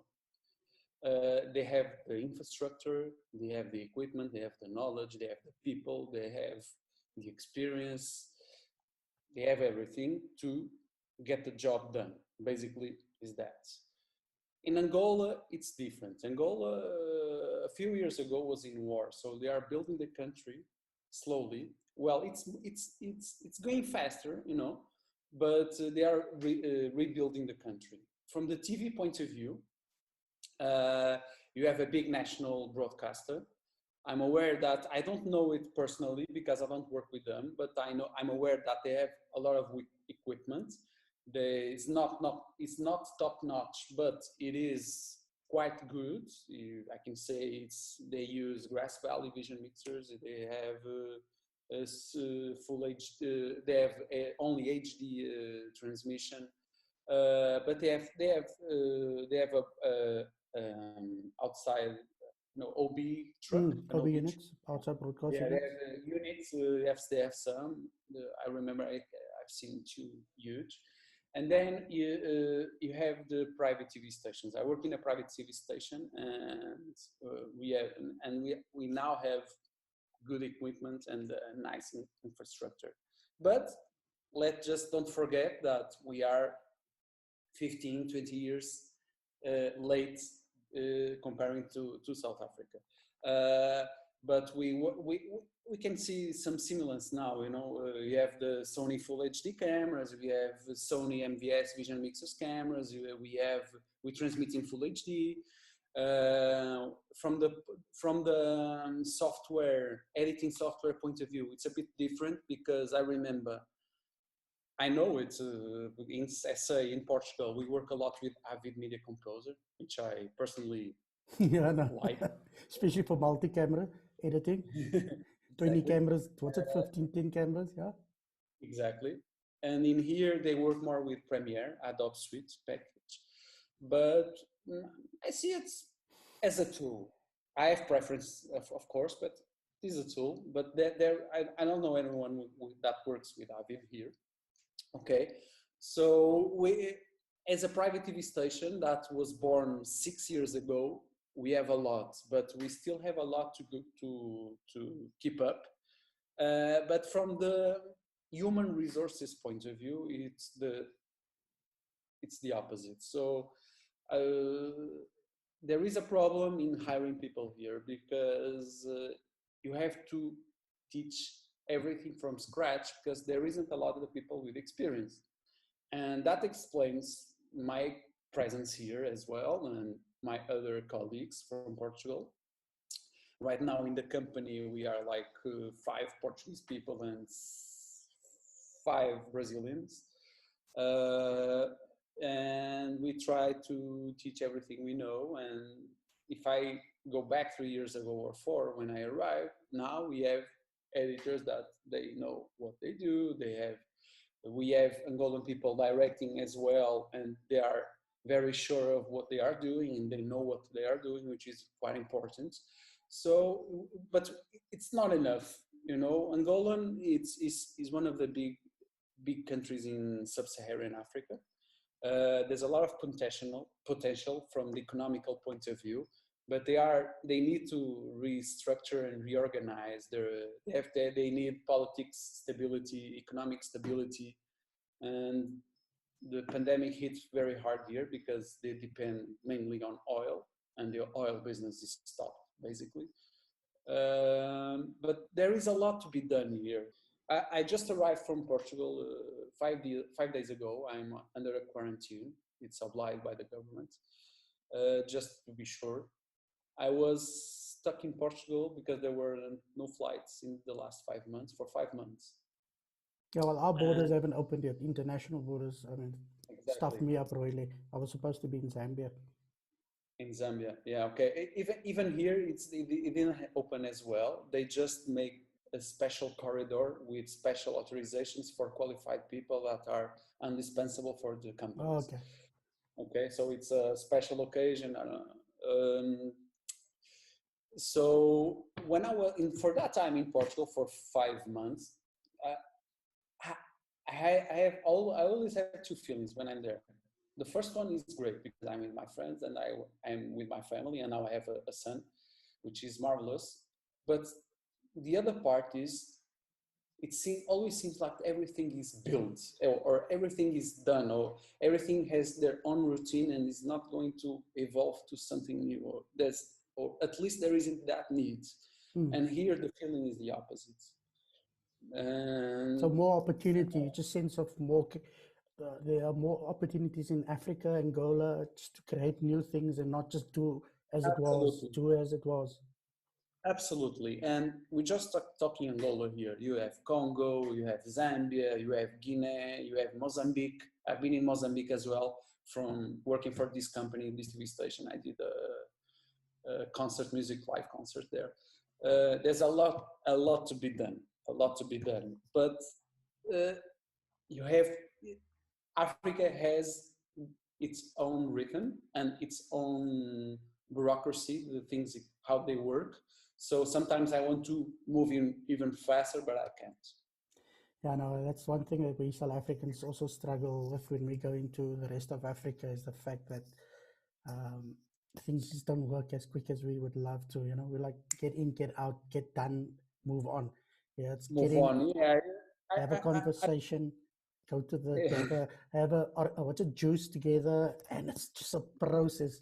And I love it. I must be honest, I've grown into it. You have to grow into the, like every other place. You know, if you take the time to get to know the people's culture, Mm-hmm.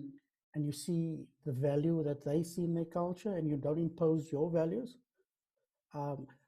Although you would impose, especially in TV, you would try and encourage people the different disciplines of coming before call time. When you work, you know, all those things, because it has an impact on the final delivery. That is just general.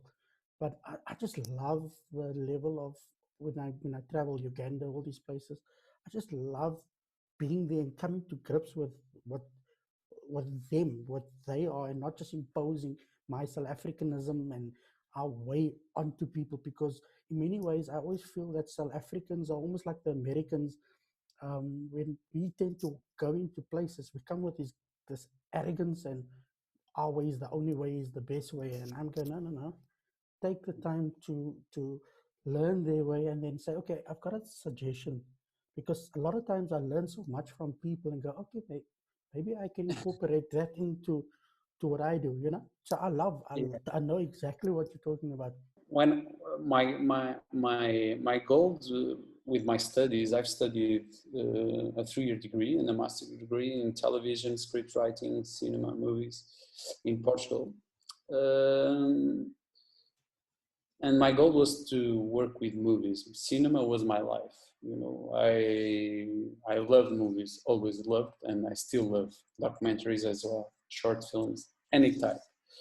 I love stories.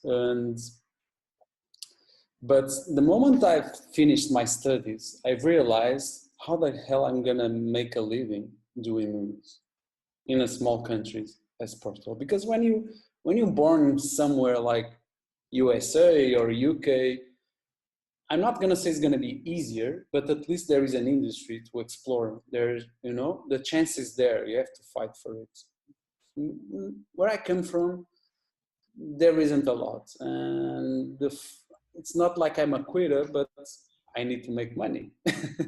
So I've seen the TV as an opportunity to work. It's have differences, but it's similar as well. So it's fun as well.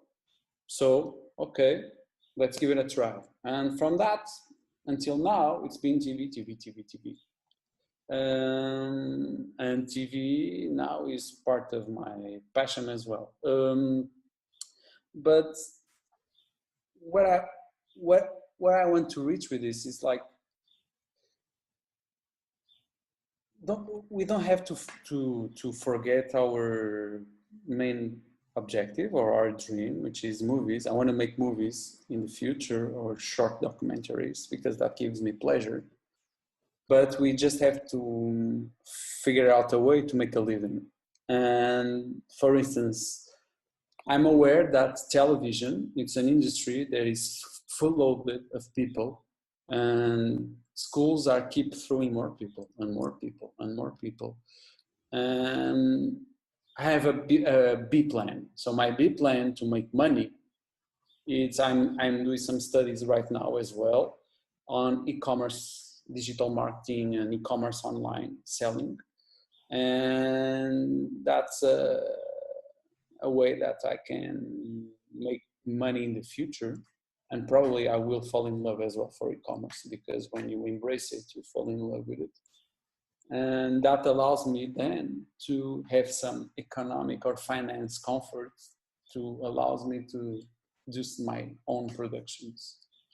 Can be a way as well of being happy in the industry and not only working big broadcasters in this kind of environment, which I really appreciate. But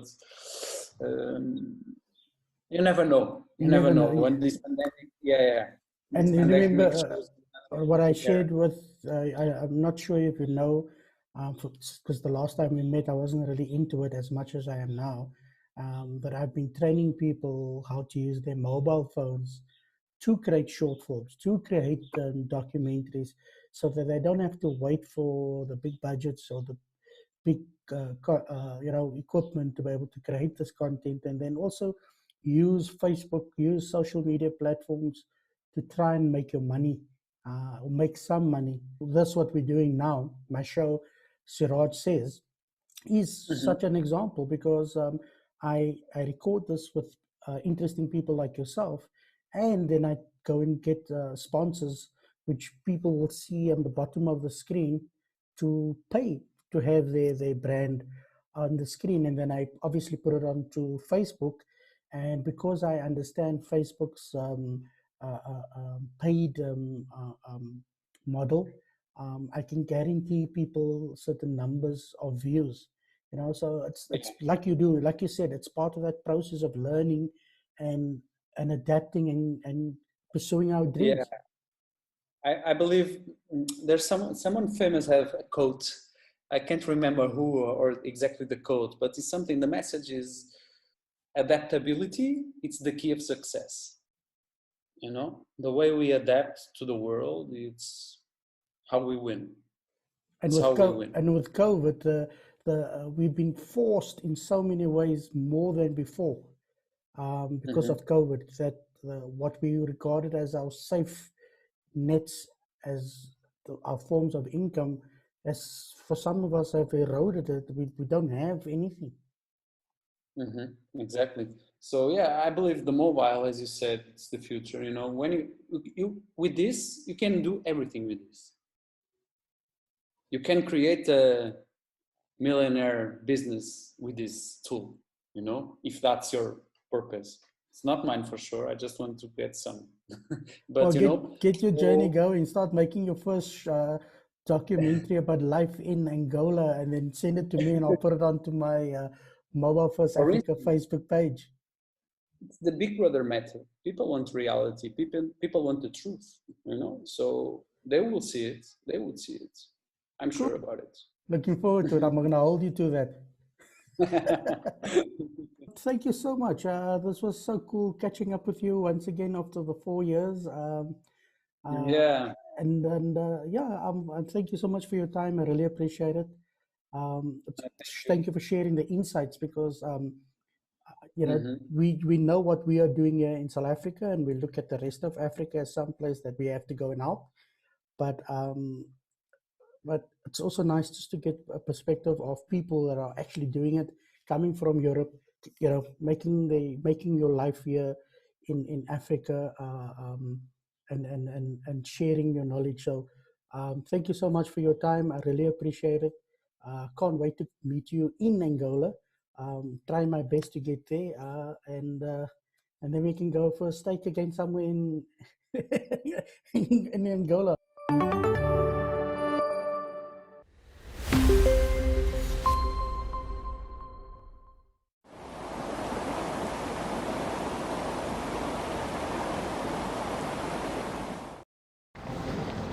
Ons het nog ons se eie musiek.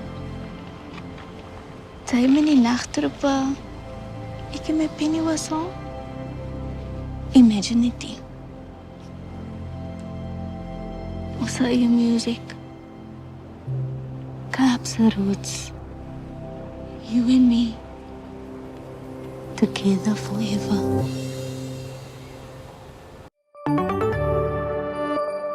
Salam, Munira, how are you doing? Alaikum salam. I'm good, surviving these strange times we're living in. Crazy times, eh? I hope you're busy. Yeah. No, I think you are busy. I just showed a clip now from Melody. Yes. And for those who have not watched it yet, can you just give us a bit of a synopsis about the show? Well, Melody is about a young girl from the Cape Flats from Athlone, Bridgetown area to be precise. And she has a dream and a complete passion for music and a talent for it, like most of the people in the community. You know, music is quite a lively thing in the area. And she comes from an impoverished background, and it basically follows her journey. And her family, a struggle with her father, who's an alcoholic, and a younger brother, and she sort of takes the role of both, the caretaker of the home, and it follows her journey throughout, and her dream to pursue music as a career and win a scholarship to go and study and better her life. So you were one of 4 directors for the whole series. I think you said it was about 26 episodes in total. 26 episodes. Explain yes, to me correct. that process of working as a team of 4 directors. How does that work? I'm just, yes. you know, my mind goes, how does a show keep a certain look or Yeah, the when look you have and different feel. Yeah. creative brains Yeah. attached to it. So please explain that to us. I mean, it's been quite a process. I mean, we went into, I would say, sort of the process of Melody for, I mean, the process itself has been for many years. I'd say 10 to 12 years, just getting it onto screen. But the point when all the directors came together, we had various workshops just to iron out exactly the look and feel, to make sure we're on the same page. You know, we really sat with the script and ironed out the characters, and where we saw the characters and how to lift it off the page. So it was a collaborative sort of, I mean, it had to be in order, otherwise it would seem from every episode would look very different from the next. So we really, that process was very much sitting down for many hours, ironing it out and making sure we all had that same vision for the story and how we wanted to tell the story. And then how did you break up the episodes that each one directed? So we basically just went 1, 2, 3, 4, 1, 2, 3, 4. So each director had a number, and with each episode, it would just be a sort of a cycle that goes like that. Yeah. I still can't imagine how Yeah. that works. But from what Yeah. I've seen, I've clearly it does. Yeah. So what I loved about that show also is the fact that I get to see the neighborhoods that I grew up in, Athlone, like you said, what's it, Heideveld, those places. Yeah, Bridgetown. It was Bridgetown. all around Athlone. Yeah, and it's like the first few episodes I was watching, going, "Oh, that's that. Oh, that's there. That's there." And it was nice to see a full story that shows the different realities. Yes. Also, the hope and the beauty Yes. within. Yes. Compared to when people come into the Cape Flats and focus on stories about our people, it's always the focus on gangsterism, which is part of the storyline. Yeah, it's not the main storyline. Yeah, that's the reality of of it. Yeah, and it was very important for us to tell a very a authentic story. You know, a story that people of color can relate to and see. You know, see themselves in the characters, or their aunt or their uncle or their neighbor. So it was about getting it really as real as possible, through the characters and the plots, and but also, like you said, that hope of it. You know, it's not just all doom and gloom. There's so much within these communities, and there's a lot to offer, and the people have a lot to offer and a lot to say. So it's really sort of given a voice to people of color. So just to remind people watching this video, currently I think episode 20, you said? 20? Yes. 20 episode was broadcast 20 recently. Where can they watch it? Yes. So after each episode, it is uploaded on YouTube, but it's only on YouTube for that week until the next episode. SABC, we are in discussion in terms of them doing sort of an omnibus after the season is done, so it will be available to the public. Which SABC 2.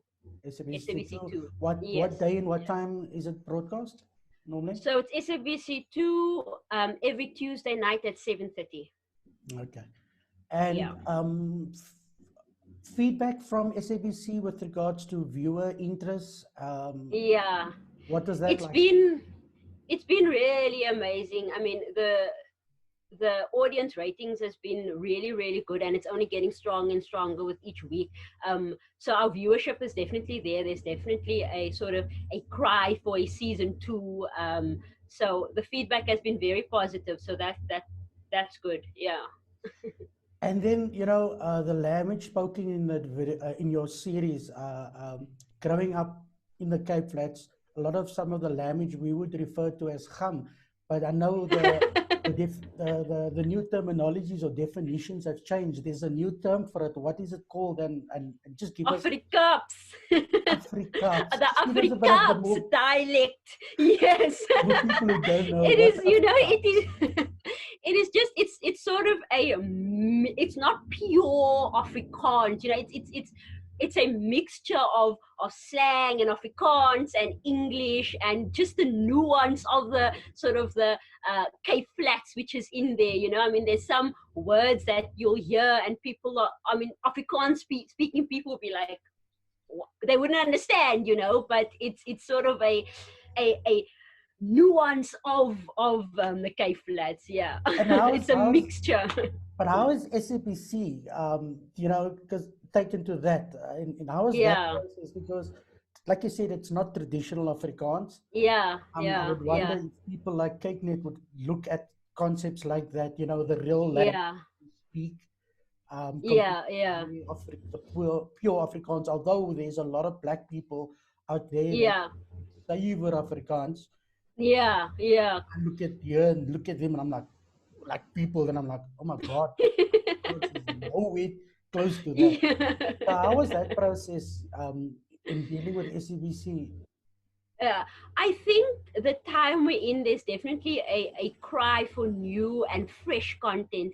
I mean, there hasn't really been, and I'm not just speaking about SABC, I speak South Africa at large, there hasn't really been any programming where it's really set in a colored community, if you will, and it really speaks to the people and with the language. So there's been sort of, I would say, a change and a shift in the industry where a lot of these types of stories are being called for and wanted. So and I hope more of these stories are told. I mean, Melody aired and started the same time as Riviera, which was also, you know, a story which a story which follows. Yes, yes.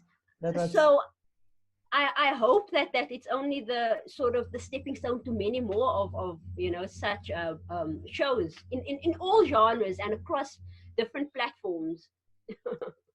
So I know you, Munira, since I think 25 years ago. I met you. I was a good friend of your late mother and of your father.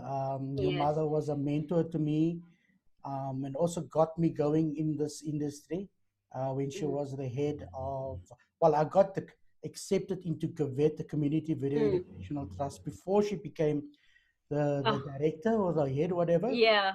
And, you know, and through that, we worked on a lot of projects together. So I know that you grew up in a house with very creative people. Your father's an amazing artist. I still can't forget that artwork he did with the shoe and the cups of cloth. Oh yeah, crazy. And then also your father became a very respected camera operator. Yes. Operator.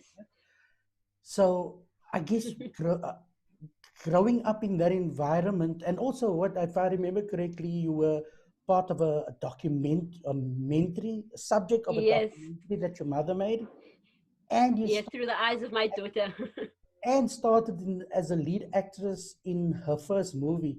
So just tell us about that process. I mean, that experience of growing up in a house like that, in the Buka. In the Buka, yeah. You know, I'm very fortunate, really, really. Like, people would give so much to just, you know, be around the arts, or, you know, be on set or be anywhere near to it. And I just grew up in a household where that was just the norm. Our house was always filled with people, whether it's, you know, people was acting in a new project or conceptualizing a project, or students were in and out of the house, learning, wanting to know.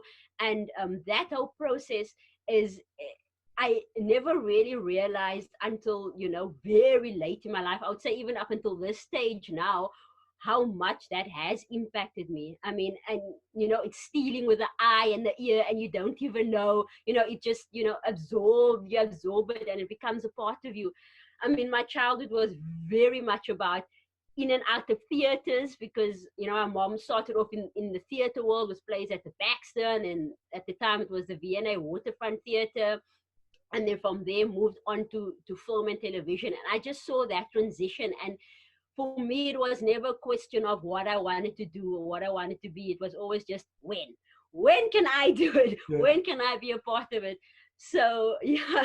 Well, And then it started with the documentary. I need to punt a film that your mother invited me on to cover.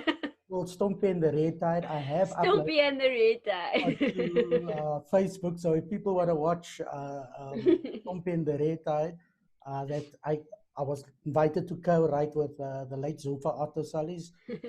Show a clip of it, and I'll put the link so that you can watch it. And then obviously, so I thought I read somewhere that your mother was somehow part of this process of Melody. Melody, yes. Melody goes many years back. I mean, there were so many times, you know, where it was meant to air on SABC and then it didn't, and it was meant to air and then it didn't, you know, for many various reasons, which we won't go into. But the conceptualizing and, you know, the ironing out the story, all of that, my mom was very much involved with all those years ago, you know. So, I mean, even now with the story being on TV, it's like, you know, seeing that little part of her, you know, playing out, and you can see it and sort of just feel her. Well, the music. Yeah. Your mother met her via the musicals, you know. Yes, yes. You know, even that Guma rhythm style, my mom loved it. She loved the culture. She loved the music, and a lot. I mean, it's very sort of prevalent in a lot of her stories that she told, you know. So yeah, it was very interesting. So then, being a subject of your mother's documentary that went to film festivals around the world. At what age? What was the age when you were? I was 14, 15, and they followed me for about a year in the most awkward time of my life. You know, so I mean, you're this little teenager thinking they know everything. So yeah, that was a very interesting experience. And I mean, the fact that it, you know, it wasn't just seen by a local audience, like you mentioned, it went international and it traveled to many festivals. And I always remember walking in the streets, or, you know, going to Pick and Pay, and everyone it's like for some reason everyone just happened to watch that documentary. Oh, Boekop is a small community. Yeah, it is. It is. So, you know, it was always like, oh, you're that girl from so and so. So yeah, I mean, right now it's it's still hard for me to watch it, you know, because it's seeing myself like that, and also because of what that experience meant. I mean, my mom and I worked very closely through it, so it's a very nostalgic sort of, you know, feeling that overcomes me when I see it. And the movie, the feature movie, what's it? Yeah, Don't Touch. Don't Touch. Yes, that was shot. I was in 2004.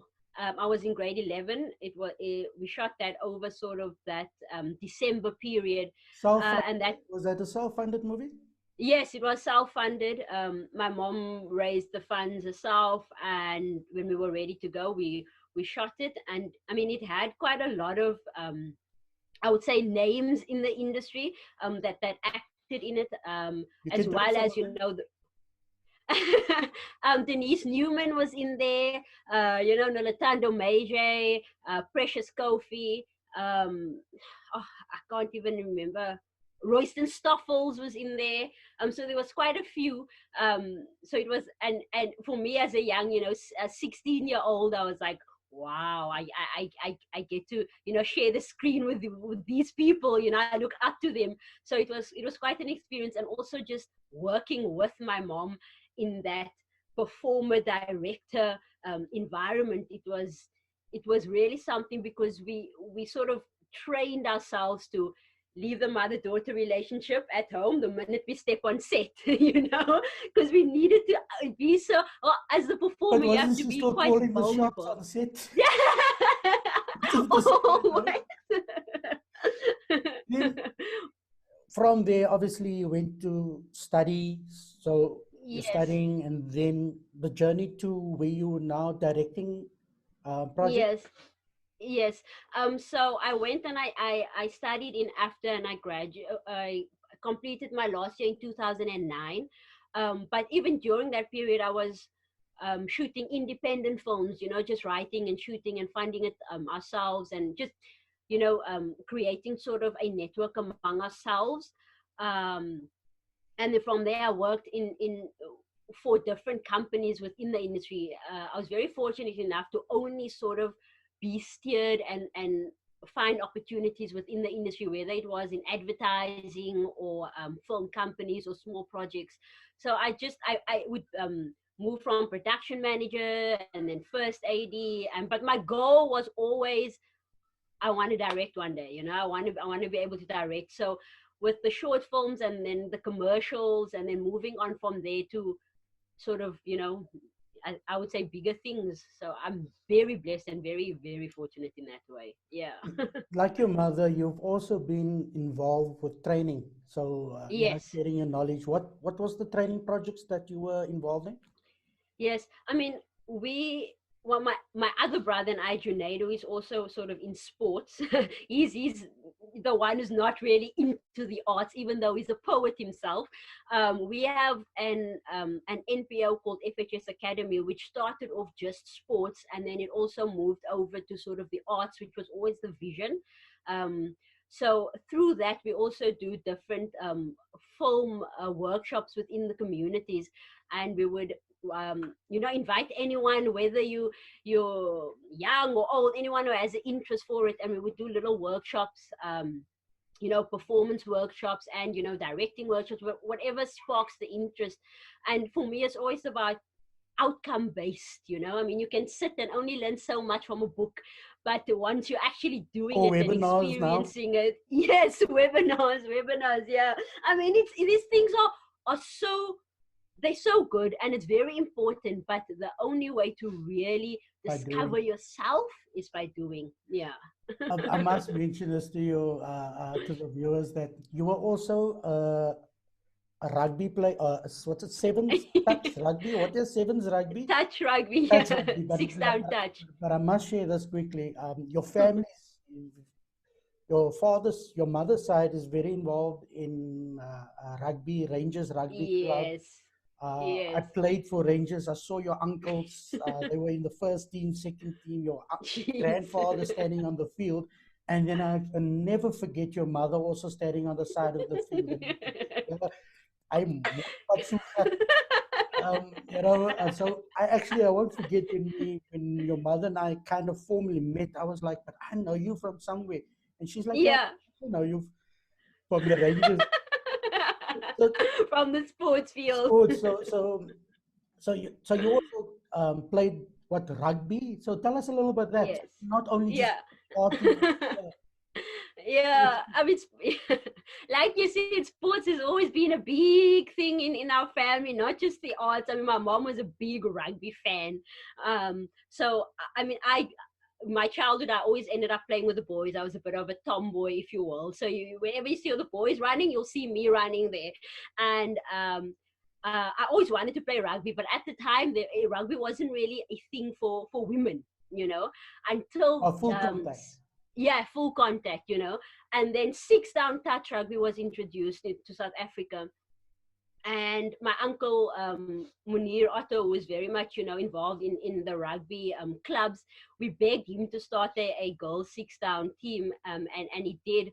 And I went on to captain the team, and we grew. We went from strength to strength, and eventually went on to play for Province, and eventually started coaching for Western Province, working with the youth, you know. So that's always been a thing, whether it's I hope you're film. busy writing a nice, what's it, rugby movie with All right. you must. With women. Yes, It's in the please. cards. It's in the cards.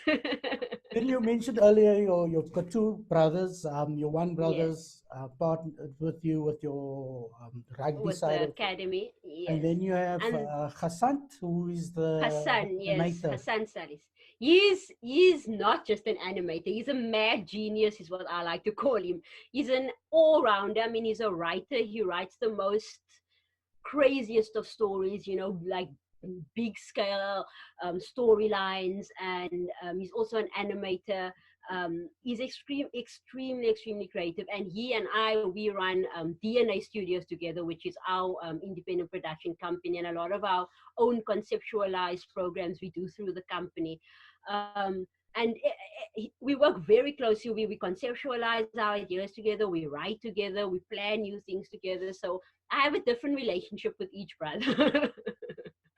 I remember all of you. Hassan was the quiet one that's always drawing.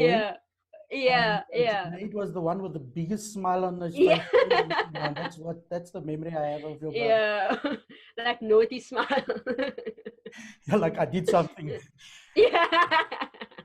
And then, so with your brother, Hassan, you said that you've got a slate of projects that you guys are, or you with him and on your Yes. own, that are currently Yes. in development and potential funding, have funding. Just give us a bit Yes. of a look, Look into the future. Well, we're currently in development of a short film, which I wrote, called Between Spaces. And that we have received funding to develop it through the NFVF. And then currently we are in pre-production for a feature film for Mnet, which my brother and I wrote, called A Twisted Christmas. And we are... Muslim people writing about Christmas.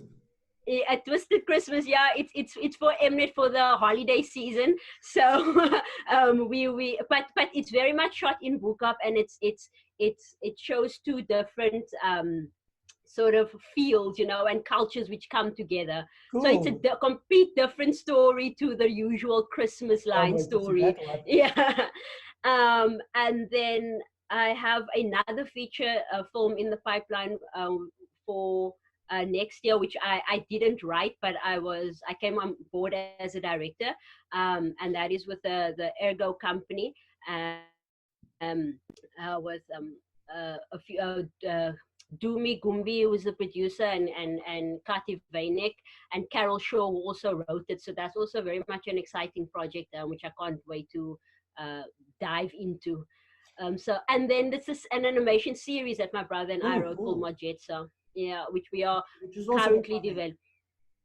Yeah, we was developing the pilot. Yes. Okay, so yeah. You're definitely busy. I try to be. Has the whole COVID lockdown scenario obviously had an impact on all our lives? Yes. And our lives will never be the same. Yes. How did it impact you when it initially started, and what have you noticed is the changes in now with your projects that you are doing? How has the world changed with regards to that to you? Yeah, I mean, it definitely had a big impact on every single industry, and with the film industry in particular, I'd say the arts. You know, I mean, we very much experienced a big sort of knock, and a lot of projects which were ready to go had to either be put on pause or you know, stopped until further notice. I mean, even with our projects, we were meant to start in June already, and we couldn't, you know. So it's very much, for a long period, for a long couple of weeks and months, there was nothing. It was just silent. We had to wait, we had to feel things out.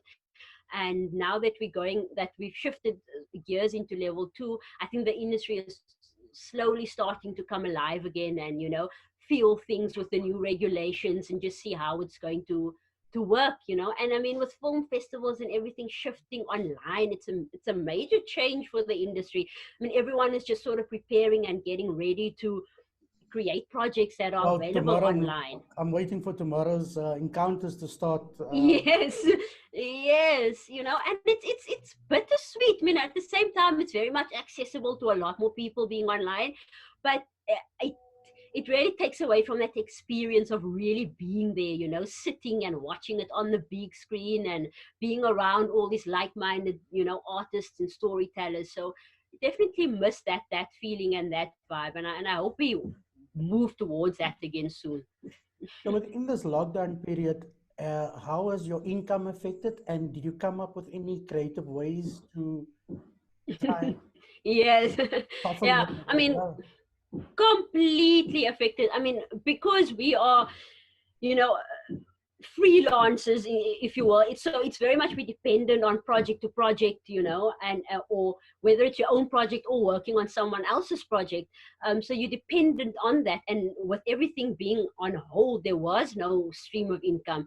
I'm very fortunate because I also sort of I teach English because I studied the TEFL thing, and I taught that abroad for a while, a few years ago. So there was still those opportunities to, you know, delve outside of the industry and find other creative ways of making income, because there was nothing. So you had to sort of think out of the box, or do little, you know, film workshops online. And but even with that, it trickles in because everyone is in a tricky situation. No It's one very can true. really afford to pay, you know. I So know.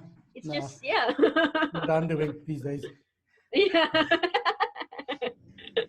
Um, so I do, you know that I do a lot of training for Yeah. factories. I've been fortunate this year via the lockdown and using Zoom, been able to do classes with the students in East Africa and West Africa, which was new to me. Normally I go to Yeah. for the Southern Africa group. Yes, yes. And I always get invited for, well, 2 years now for the Satambe Film Festival Yeah. in Zambia. And Mm. I'm always, I love the fact that I'm surrounded with all these young, passionate, creative people. Yeah.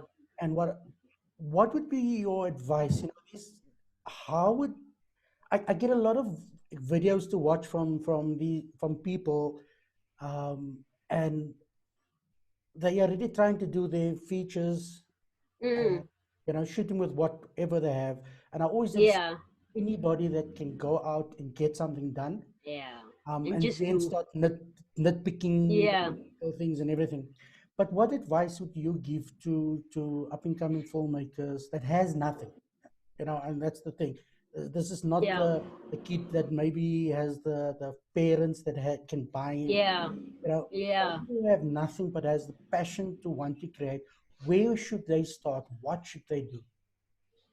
Yeah, you know, the thing is, as a people, we tend to have this block because we think I can't tell a story, I can't create a story if I don't have X, Y, and Z. You know, if I don't have a fancy camera, or if I don't have access to money, how can I do it? Which is not the case. I mean, with now, it's just about telling your story as best as you can, because no one can tell your story better than you.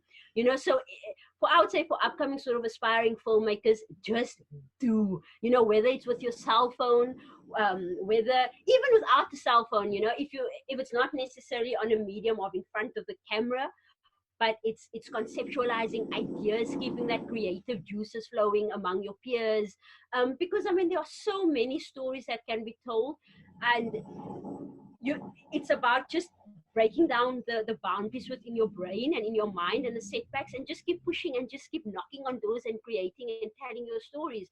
You know, I mean, now we don't need the fancy expensive cameras anymore. You can just tell a story with your phone, and trial and error.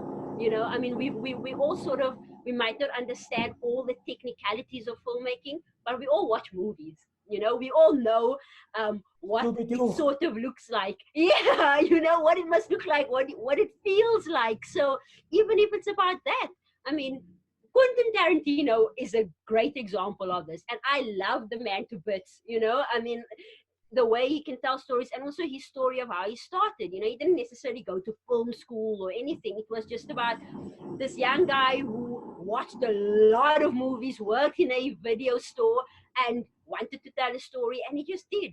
You know, he didn't wait for anyone to give him the permission. He just went out there and he did it. And that is what I would say to every filmmaker, to every young aspiring filmmaker, is don't hold yourself back, because we are our own biggest obstacles. Get past that, just do. And what about the older people? You know, always had an idea or passion, you know, like that I can maybe pursue something. What advice do you give to them? Well, luckily this industry is not really, you know, about age or anything, you know. I mean, it's really just about being creative and telling stories. Whether you're 30, 40, 50, 60, 70, you know, it's never too late. I can't help but think of your father's story of how old he was when he picked up the video camera and became you know, working for SABC and everybody. So exactly. I mean, he started in IT. I mean, that was his career for a long time, until he also went and, you know, got involved in film through my mom and Covet and sort of, and he was very much, you know, old and set in his ways, but he's there. He has the passion, he has the creative eye, and he just did it, and he loved every second of it. Cool. If people want to keep up and follow and keep in contact with you, are you that type of person that puts a lot of things up on social media? By the way, talking about social media, I love the behind the scenes content you put on your Instagram with regards to the melody, and love that. But do you want people to follow you, first of all? And if you do, where can they follow you? Instagram and Facebook, you know, I mean, Instagram, it's Munira _Salis. I wouldn't say I'm extremely active every day posting something, but I like to, you know, when I'm busy on something and it's exciting, you know, involve whoever wants to be involved. And a lot of people do, you know, DM me or message me and stuff, and you know, ask questions. And I'm very much open to it, because I think with knowledge, the best thing you can do, as even if it's a little bit, you know, I so much to learn still, but the little bit that I was lucky enough to sort of gain, I'm very open to, you know, passing it on and just creating opportunities. I believe with everything inside of me that we need to create opportunities for each other and stepping stones for each other. This industry is not something that is kept to one person. It will never survive. Well, it's a team. And we need to, it's the most cliche of sayings. Yes. But you know, I mean, it is. Without everybody, including craft and set security. Exactly. You know, and it's also about breaking the culture of, you know, the guys on top, or the HODs, or the director is the be it and all, and has sort of the green light to treat everyone like, you know, crap. That is a cycle that needs to be broken, and it starts with us and among us, because I really believe in that family ethos when you work on a project, and really working together and making it work. Because I mean, like you said, it's not about one person or the director or the producer. It's everyone. It's every single person on set. What is that sound that we've been hearing the whole time? Yeah, I have to apologize. It's drilling and building and construction that is happening. Initially, I was thinking of telling the people it's my stomach. It's happening, and I can't get them to stop, so we have to make do. Thank you so much, Munira. It's amazing chatting to you. I know people watching this walk away going, wow. You know, we have talented people from Buka. By the way, just for people who are not from Buka, they refer to us as people from Buite. Yeah, die buitemense. So the mense she's a good example of creativity and the cleverness of people from binne Buka. Shukran so much. Thank you so much for spending your time with me, with us. And Yeah, shukran for having me. definitely looking forward to all your future projects. And I will call you Ameen. your, in the future to look back again on some of the Yes, projects that you spoke about. yes, Please send my yes. salams to your family, your father, your Will brother, do. and And shukran my so much. salams to your loved ones too. Shukran, shukran. Shukran. Hey, salam. And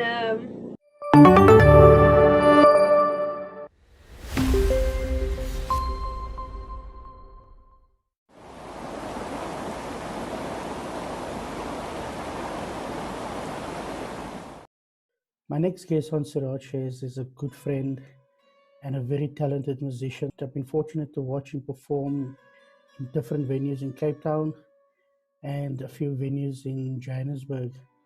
And he's one of the few musicians when I sit and watch him, I have that stupid grin on my face that I can't get rid of just being in awe of what he does with his guitars.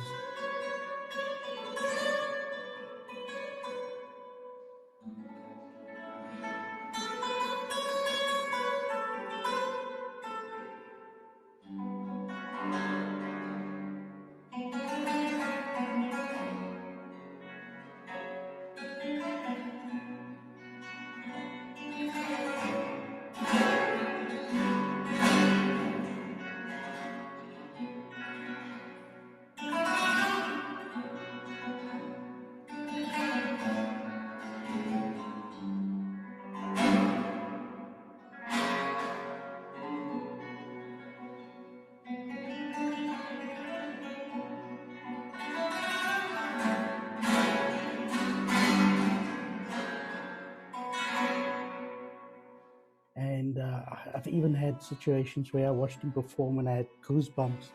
I'm just totally in awe with this man's talent, and I'm so happy that I'm able to have him as a guest on my show.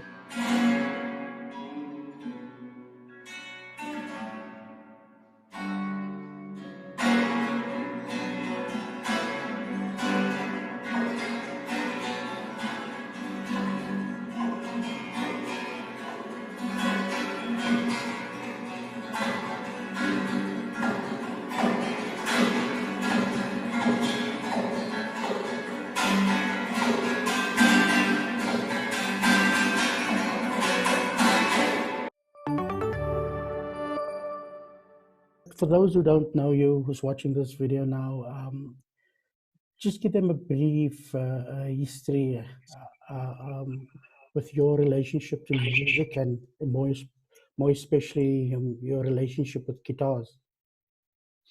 Yeah, well, guitars, I was inspired by Sadiq Khan. He's a maestro, Sadiq Khan in Cape Town. He played flamenco and he played Spanish tunes. And one of the things that I come from also a religious background, so I gave him Islamic classes, and he says, look, you give me Islamic classes, I give you guitar classes. Wow. Other than my love for music in the past, my grandparents played mandolin and a few other things. My father loved singing. I got drawn into, like many other Cape Townians, got excited about the sound of flamenco, the sound of the gypsies, the sound of the singing of the gypsies, and the actual harmonic minors, the scale of flamenco, which that inspired me, and I just wanted to play it. And if he played, when Sadiq played, I used to go and give him classes, and then he'll be playing, afterwards, and like, oh, okay, So after reciting Quran or Surah, yes, then I get excited about guitars, listening and then to. What a combination! Yeah, so that's how I started really getting into loving it.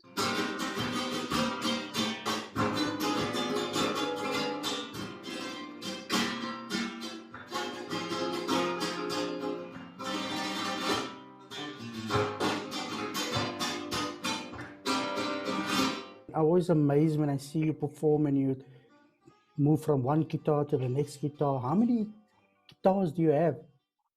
And nowadays, I've sold most of them. When I immigrated, my background is global business. So I moved around from country to country. Strangely, I remember when I set up in the Middle East, office and home and migrated to the Middle East for about 5 years.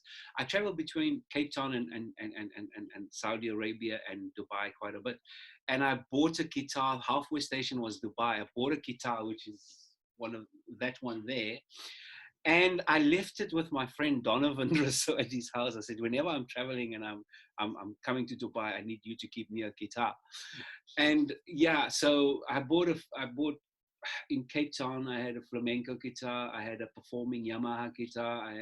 I've got my Ramirez, the one that I perform with still, Jose Ramirez.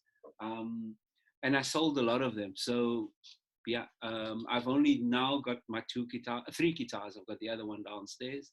Then I've got my wedding present from my wife, which is a small guitar with all my friends' signatures. So currently I've got about 6 guitars in my home. But I probably had about 10. I had a oud. When I stayed in Kempsburg, I had an oud. I had a whatever, probably about 10. I don't know, can't remember. It's not in the eyes, not in the voice, not in the smile that leaves you a choice. From the pages of love she was born.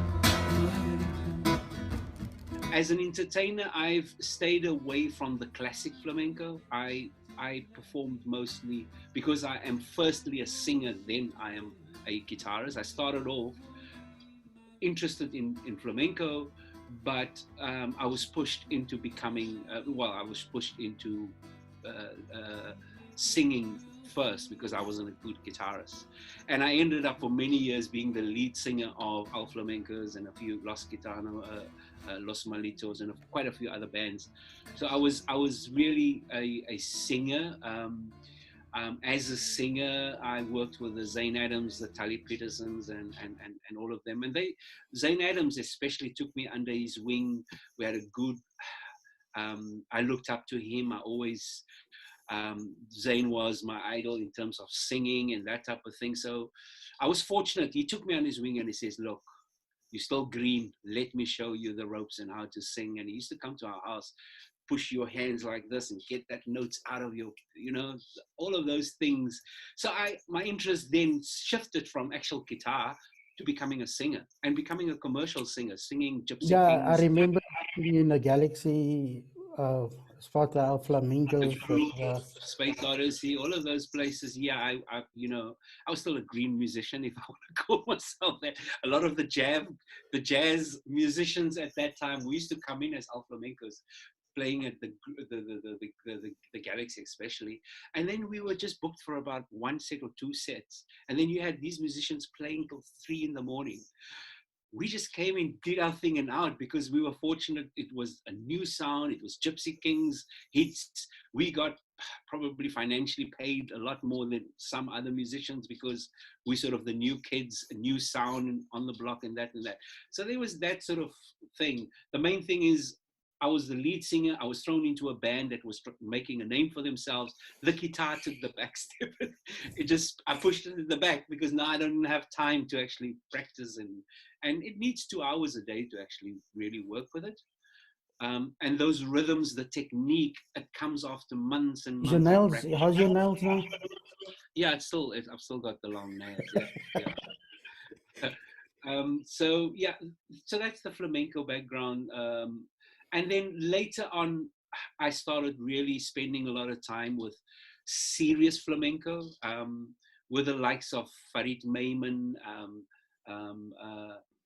Bini. These are classical flamenco performers. Who was that musician that became a band member with Nana Muscuri, the Greek singer? Wasn't there Cape Town? Yusuf Ali.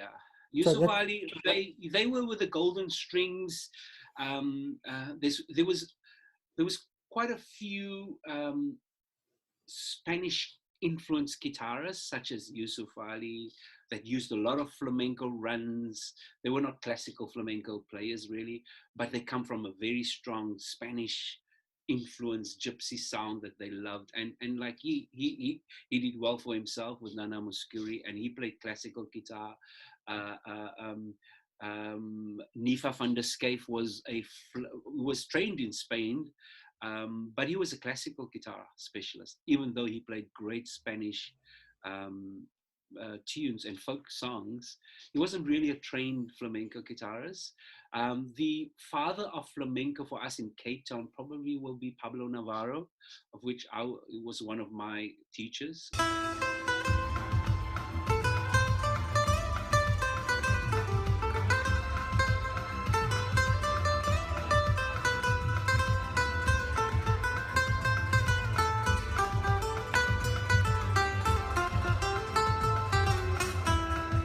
What I find fascinating is that I know that within our community, the Cape Malay, the Muslim community, and even broader in the sense of there's a big culture of musicians. We've got musicians for the Klopse, we've got musicians that play in the Cape Malay band. So I think to answer your question, I think the influence of the Arabs, the harmonic minors, the scale that is used when they're singing and playing, and the rhythm, and I'll get to the rhythm now, but that just the musical side of it is attracted to our DNA, to our structure, the thing that makes us, our biorhythm. If you take a flamenco singer, and if I can just use my guitar, I mean, it's all Arabic, isn't it?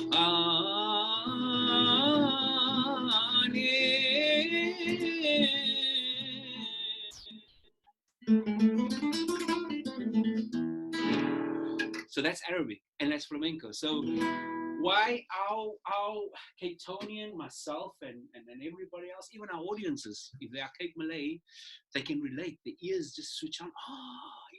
it plays to the heartstrings very quickly. You go, ooh, what's that? Yeah, because the scale we use, which is the Arabic scale.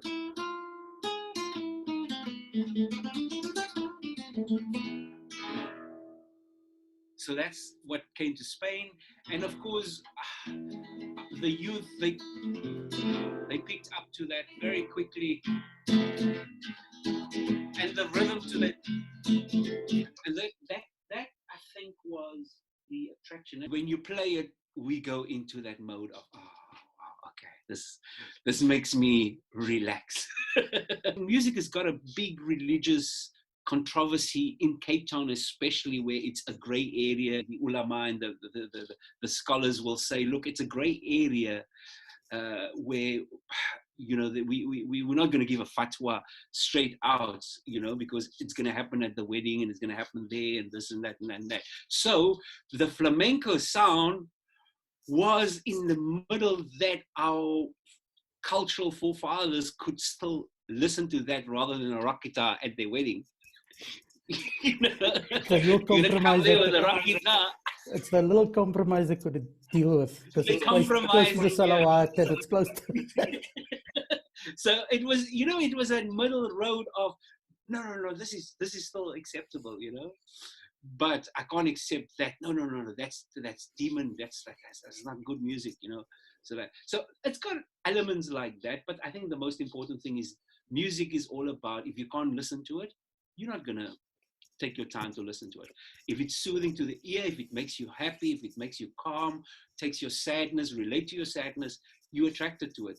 Flamenco and Spanish tunes and the harmonic minor scales worked for us in Cape Town because it's got the Arab sound. We are influenced by that sound and we could relate to it. The rhythm, on the other hand, has got a lot deeper meaning, because our music in Cape Town has got, it goes back more than 400 years in terms of where the slaves came from, Java and Indonesia and all of that.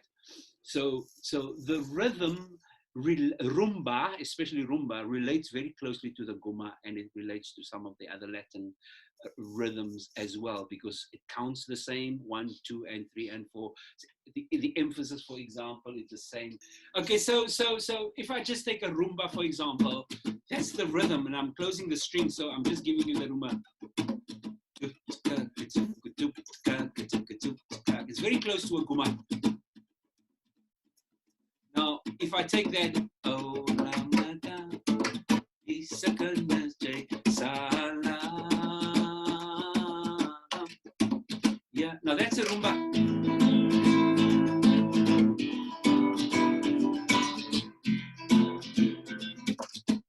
Salam, ya salam.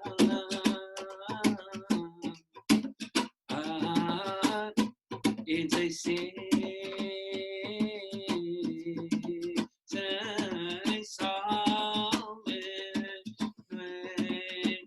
so the point I'm making is that the rumba, the gypsy kings, and all of that sound is on the back of what has worked for us for 100 years. So when the slaves came from Indonesia and wherever else they came from, yeah, you wanted to say No, because that was what I was going to ask now, is that so that rhythm, I remember you explaining to me, you explained this a couple of times to me, and still fascinates me, blows my mind. So what they had on the ships as the slaves came from wherever they were coming from, mostly from the Far East, when they came to Africa 400 years ago, they had the drums, and they had the hammer. I think that's the hammer that they used. So when they were rowing, they were hitting so they go goof, doof, and the count was 1, 2, and 3, and 4. 1, 2, and 3, and 4. And the drums that influenced that was go, go, gong, gong, gong, gong, gong, gong, gong, gong, gong, gong. And that was the rhythm that we brought 400 years. Different names, whatever you want to call it, but it basically, that rhythm brought the songs 400 years. Oh, lama tawi sakanas day inistula salam, ya salam, bamboleyo, bamboleya. So we just speed it up, yeah. But I'm not. Bamboleyo is not Catonian. I'm just saying. Yeah, just how it relates back to that. But if I take that, and this is the interesting part, Siraj, is that our forefathers used this culture to bring people together. That's I think the template that is very significant for me, studying sort of where, and also this was very interesting to Talib. When we sat for hours in the studio and working on things, and this album that we worked on, Tribute, which yeah, at that time when he released this, and we worked on it for quite some time, a lot of the rhythms we used there was influenced also by what the slaves brought, of the guma, slow down, and that type of thing. But the template that I want to just latch onto is the template of the religious aspects of Al Khadat, the Maulud, the all of that, all thrown into this culture, had the happiness part of the wedding, the part of let us get the teams, and it could have been unconscious. It was done not consciously, maybe. It was just happened because that's the only rhythm that they could relate to. So they did the saman.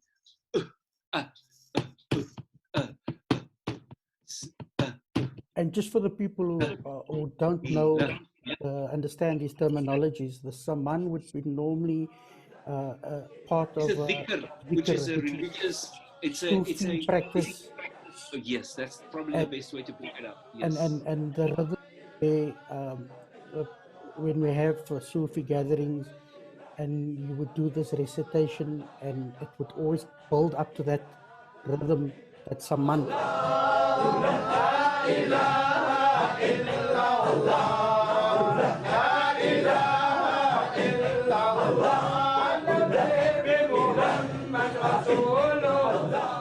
it is rhythmically influenced. So you'll start with Saman. Let's take Saman, or let's take Ratip first. Ratip is where they use the swords and knives and stuff where they don't cut themselves. But the main underlining factor is the drums and the rhythm. And what's the rhythm they use? Gong gong, gong gong, gong. So the rhythm that they used was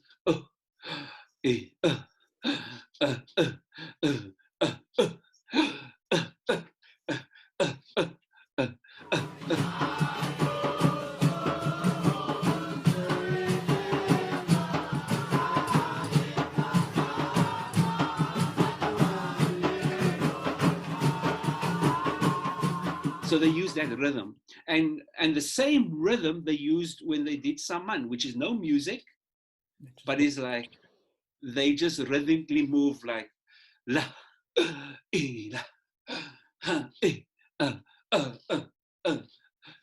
and some of them use the rabanas and stuff like that, but Ratip and Saman used the same rhythm.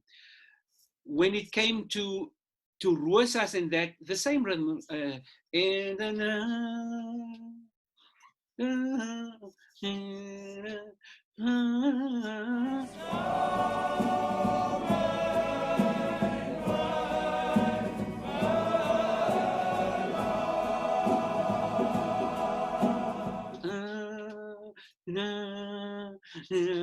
and then the Maulud, same rhythm. What's the Ya Salam? Salam, or if they were doing like Salam ala Muhammad.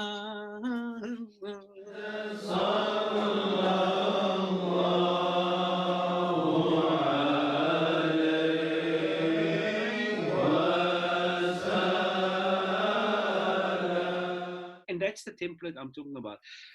When we take the Khadat, Ratib al-Khadat, which is Yemen influence, I mean, it was as what brought from the middle, a lot of these sounds was from the Arabia influence anyway, from Qasida, which is Arabia, and it was poetic. I mean, Qasida is actually the poets and that came from Arabia to Indonesia, and from Indonesia and Malaysia. Of course, our forefathers brought the rhythm and the musical and the poetry of it. And obviously the religion, culture, everything.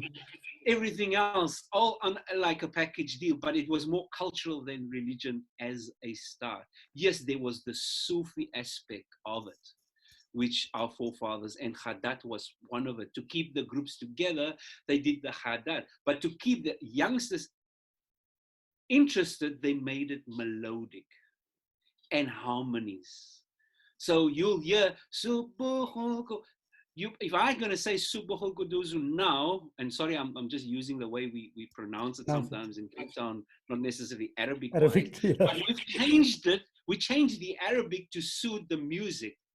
Okay. You know, Subhul Quduzu, you know, is just to make it musical more than the religious dhikr part of it, which is the template. Again, I'm using the word template because it was a template to get the interest so that they could have more people in the gathering because they are excited, either because they have financial problems and this is going to help them, or this is actually going to be musically an entertainment for them because I'm going to sing that high harmony, he's singing the low harmony, and it still is like that. Well, I'm going to go the Khadat, I'm going to get that part out of it, which is as a kid, I'm enjoying the harmony. Yeah, no, you're just bringing back a memory of mine, and silly memory, which I always tell people. You know, it's like I grew up in my father's very Sufi, so dhikr was a big thing. My brother I still love dhikr.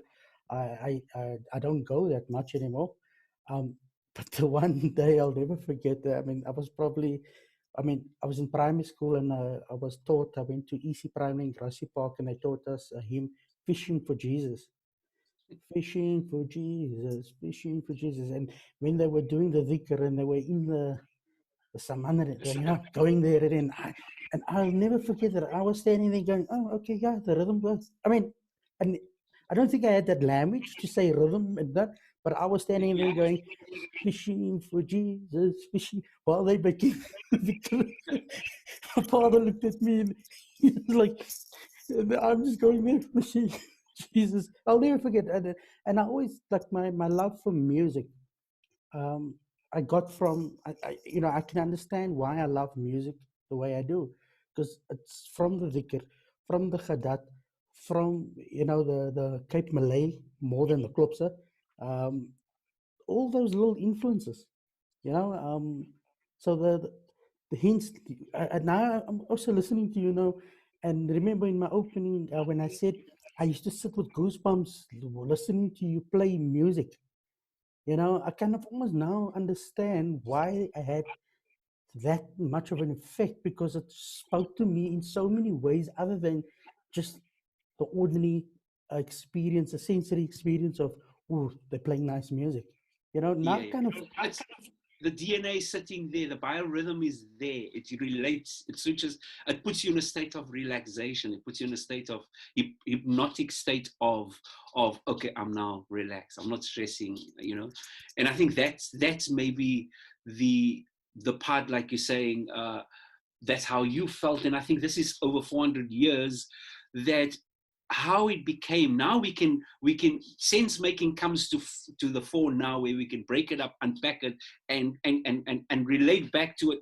That's the recipe, and maybe we can use that recipe, and even thrown further, I mean, the history of the guma and the minstrels and the nachtroepe, I mean, that's a story of its own, but it's on the same vehicle. It's in the same, it comes from the same source. Guma comes from what we're talking about. Slow down, fast, whatever.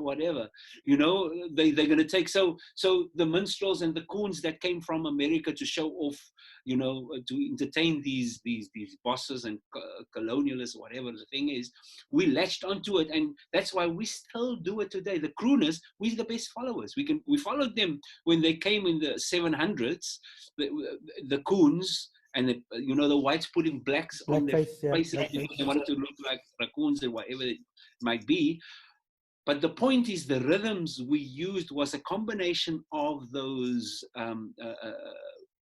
Caribbean styled rhythms, and this what we are doing, the beats of the slavery combined. That's why it's so similar to Latin rhythms. The guma drum, which is the drum, not the rhythm, the guma was influenced by that and our history of coming from Asia, and then the guma of the street, like singing any hit song that you could think of, just put a guma to it and you sing it, and that's where the klops came, that. But we want to do it a love song. Okay, just slow it down. Now we're doing it like back to what we know best. Okay, speed it up. Salam alaikum umi, salam alaikum puya. Ekom vragen ala om te trou. Right? Ons learn it up a speed, but if I slow it down, it's actually going to get back to and say, and that's where the Netherlands then took it back as a back step and saying, okay, ons gaat nie nou coons we see, ons gaat nie minstrels we see. We're going to try and get the serious part of doing the Netherlands songs and take that, So, but the point I'm trying to make is they all actually come from the same source and the same template. I like the word template. The template that came from Java, Indonesia, via this Arabia, India, yeah. With the slave ships to the Cape of Good Hope. And then we now find ourselves in 2020, and your family, the Davids, have now settled in New Zealand. And let me just give me a second. I'm getting hot here. Okay, all right.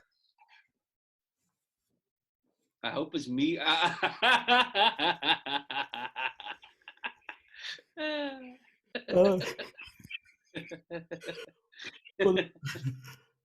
And the funny part about you settling in New Zealand is that for those people who don't know watching this, we Cape Colours are traditionally New Zealand's rugby supporters.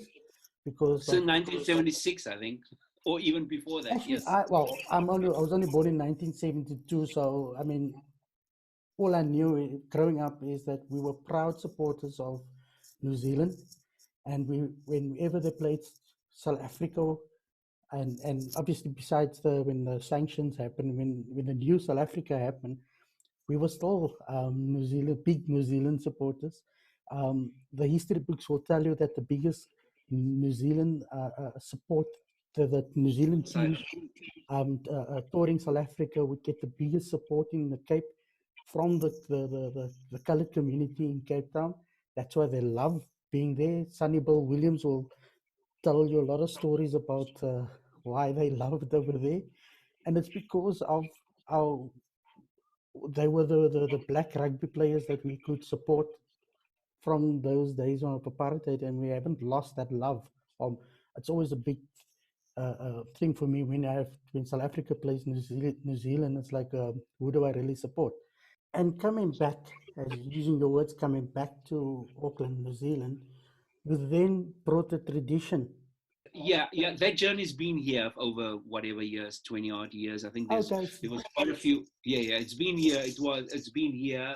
There's been a few entertainers here. The Dukes are one of them. During the World Cup, they were prominent in terms of doing props stuff. They had the Gumas, and it goes back. There was the Cape Malays kept the culture alive in their bits here and there and there. So the culture has been around. My dad, he's always been the oldest out of most of the Cape Townians. He kept the culture quite alive with breitslichis at the weddings here and there, and the dhikrs and the khatats and mauluds and that type of stuff. They've always kept that alive. Yeah. Now recently, what we've done, we've actually created this Cape Malay cultural group, which is now we're working towards a more structured group, social group, and also the future for our kids. So it's administered. Also, the New Zealand government, with their governance and all of that, will probably become the custodians and making sure that it runs according to what the trust would want it to run. But it's for the preservations and to preserve our culture coming from 400 years, and it's now made a full circle. It's coming now to New Zealand. That's the vision of what we want to do, and also for our youth to bring that same rhythms. That's what we're doing now. We're probably gonna showcase some documented stuff onto the cultural shock that's happening in Cape Town.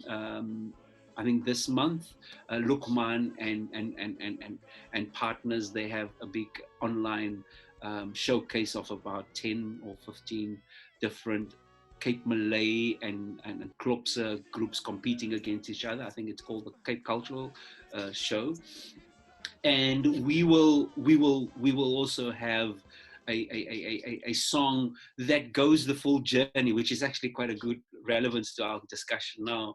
The song is something that we're showcasing now, the Aotearoa, which is in Maori, New Zealand, song, which is the anthem, and one of the superstars, the biggest Maori superstar in New Zealand history, Stan Walker.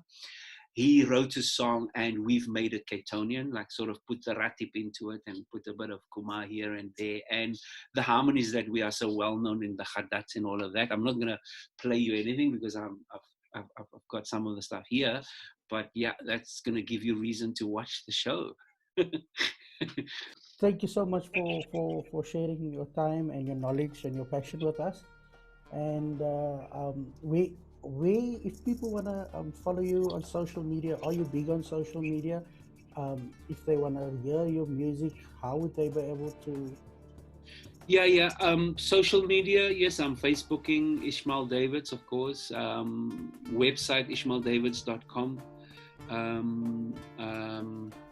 On social media, I've got my own group page as well, which is the Ishmael Davids music page. I've got my Ishmael Davids business page as well.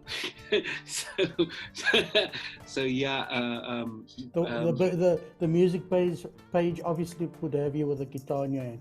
That's the guitar part, yeah. The business page is a bit more structured with my white shirts on. So that's the cue for the people. If it's the white shirt, the color shirt, that's the one. The color shirt is the musical thing, yeah.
I met my next guest, Malene, while working on this. On holiday swap.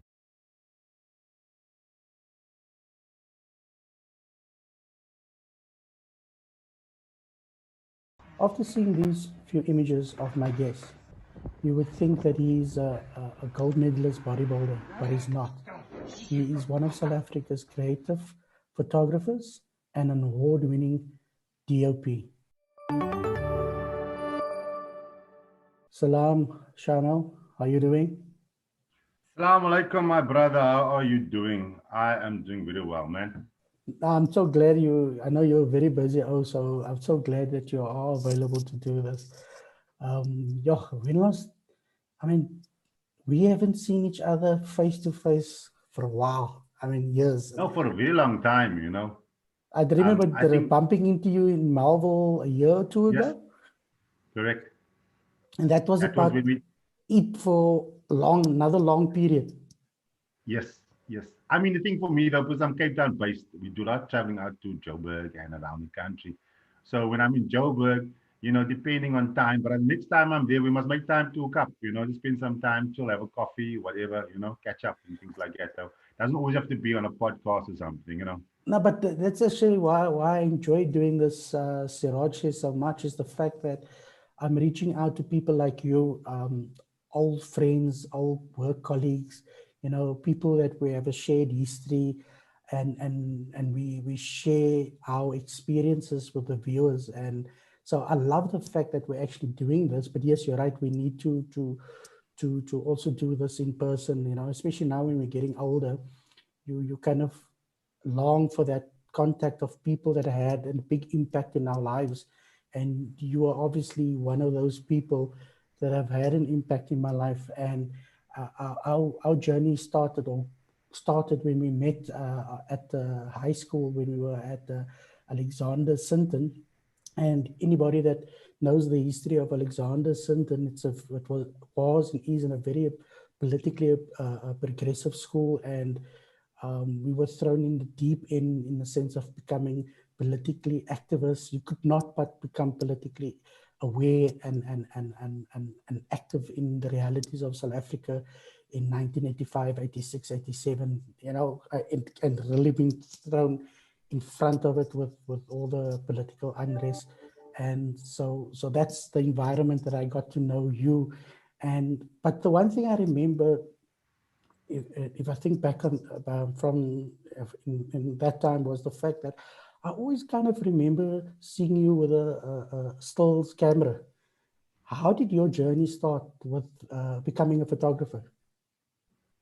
I think photography for me at a very young age, I think I was probably about 8 or 9 years old. My late grandfather, Mr. Lombard, gave me one of the first cameras because he had an antique shop at that time. And obviously at antique shop, they had all these little cameras. And I remember for my birthday, he gave me, I think I turned about 9, I think 9 years old. And he gave me a little camera, a square camera with little square block flashes that you could put on. And every time it goes, tick, you know, you have to. Yeah, I remember those. And I started taking pictures of my friends in the street playing cricket, you know, playing soccer. I think for me, what even drew me even further into getting into journalism was on, I think it was my 11th birthday, my mom took me to the Kismet. You know, Kismet, Athlone, they had the Kismet, the Athlone Theatre. We went to Kismet. The bioscope band, what theatre? I went for a chip roll and I went to Kismet. And then I watched this movie, I think it was 1981, I don't give my age away. 1981, that movie called El Salvador of Nick Nolte, when he went into El Salvador and he was photographing the situation. I was like, wow, you know, this is what I want to do. This is the shit. And eventually kind of doing that inspired me. I started taking more pictures. I think I think I got a good break, I think around 1987, because my uncle is a very good, well-known photographer, Rashid Lombard. People obviously know Rashid Lombard. Said to me, listen, dude, come up to the place called the Cape Town Press Center. The Cape Town Press Center in the 80s was where all the international journalists came to. And from there, they would go into the townships and they would cover the different parts of the Western Cape. So getting that environment, I saw all these amazing photographers from America, from all over. I'm talking about men and women. And the place was called the Cape Town Press Center, and it had a dark room. It was the old days used to like to use film, black and white film for black and white, and color slide for color. So Rashid put me in the dark room and said, "Brad, this is where you're going to be at." So I spent like 4 years of my photography career in a dark room, processing film, printing film. I think my first camera was a Pentax, and the only lens I had was a 50mm 1.8 lens. And then I started, because it was around it was the 80s, 88, 89, there were a lot of street protests. So during that time, we used to go down to downtown, and there was always marches. There was always ties burning. It was around the corner from Parliament. And I started documenting what was happening in our history, with the 50mm lens, black and white film. And once we were done, I used to run up to the press center, because we were on the corner of Short Market and Bleer Street, and process the film and make contact sheets. And in the interim, other photographers gave me their film to process and film. And I had to start printing their film and, stay in the dark room, because as soon as the photographs are printed, it went down the Cape Times or Argus, or it went out on the wires, So I learned at the time also, yeah. When I start also coming back to the question about my photographic career, I couldn't go to a photographic school because it was for whites only. All the colleges, all the schools were like, "Yeah, they can't call me, your clear is reg." You know what I'm saying? So that pushed me to kind of do my own thing. Luckily, I had like family members. With Rashid, I mean, he is an amazing photographer too. I remember his jazz musicians, and at the time, a lot of South African photographers, I would say black photographers who worked, like Peter Makubani, George Hallett, Benny Gould, a lot of Fani Jason, all these guys, and also seeing other photographers, black photographers of the 60s, that I learned from these guys, and it was a humbling experience just to understand what it is to be a black photographer in apartheid, because also that time they came down as a photographer, especially because they didn't want the national cover the events, the riots, and I remember that. But I think it was amazing. The Cape Town Press Center was an amazing space, because I remember they were basically, when the Freya Weekblad started, I think that they had an office there. I remember the BBC had their offices there. I remember there were other photographers there. So I could talk to them about photography and understand what photography is all about, and also being in the news medium. So that was a good entry. Good start. But I mean, it was learning on your feet. I had to first make coffee and tea and clean, and then I had a camera, and it was a good learning experience, humbling experience. Well, basically what you've described to me is the value of apprenticeship learning experience. So that is how you started with photography, okay?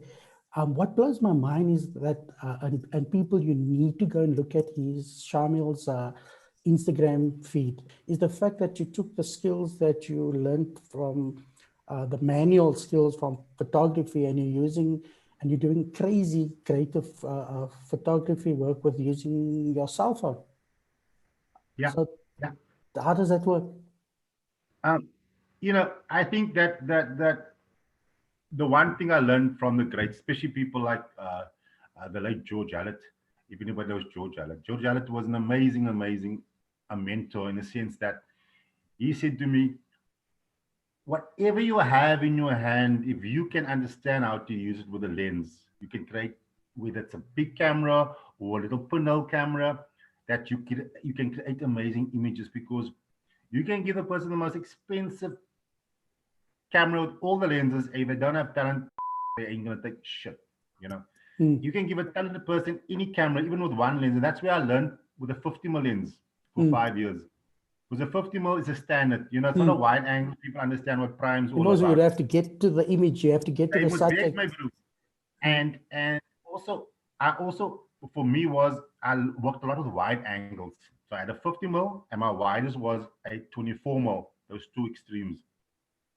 But I've learned to use a wide angle and create images, because that's how you learn and that's how you grow. But like I said, I use my mobile phone because most of the time people know me, I do a lot of video documentaries. I'm walking out with a big camera. So my cell phone's quite here. I see image and I click it and I have it.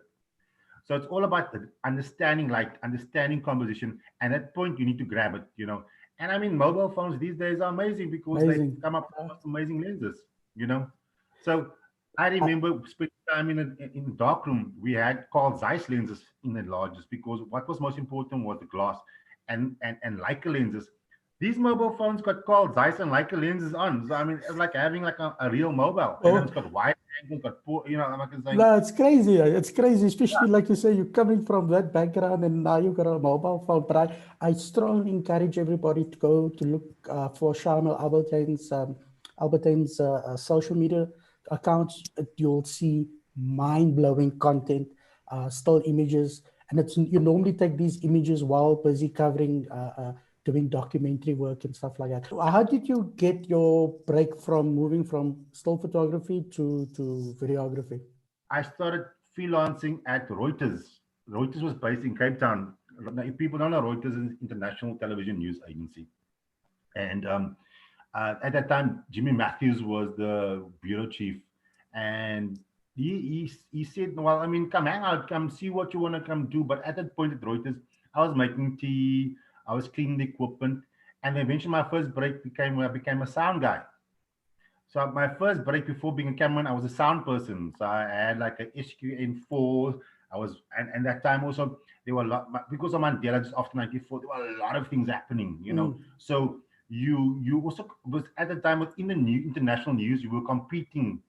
Reuters was competing against AP, against German TV, against the BBC. So it wasn't just filming; it was filming and getting out there. And at that point, we had to go to C Point, SABC C Point, to send video footage. So it'd be interviews with Mandela, it'd be 100 other press people, and then as soon as we're done, we get in our car from Parliament and we the Reuters office down in Rubik Street. When we park there, it'd drive like a crazy all the way to C Point.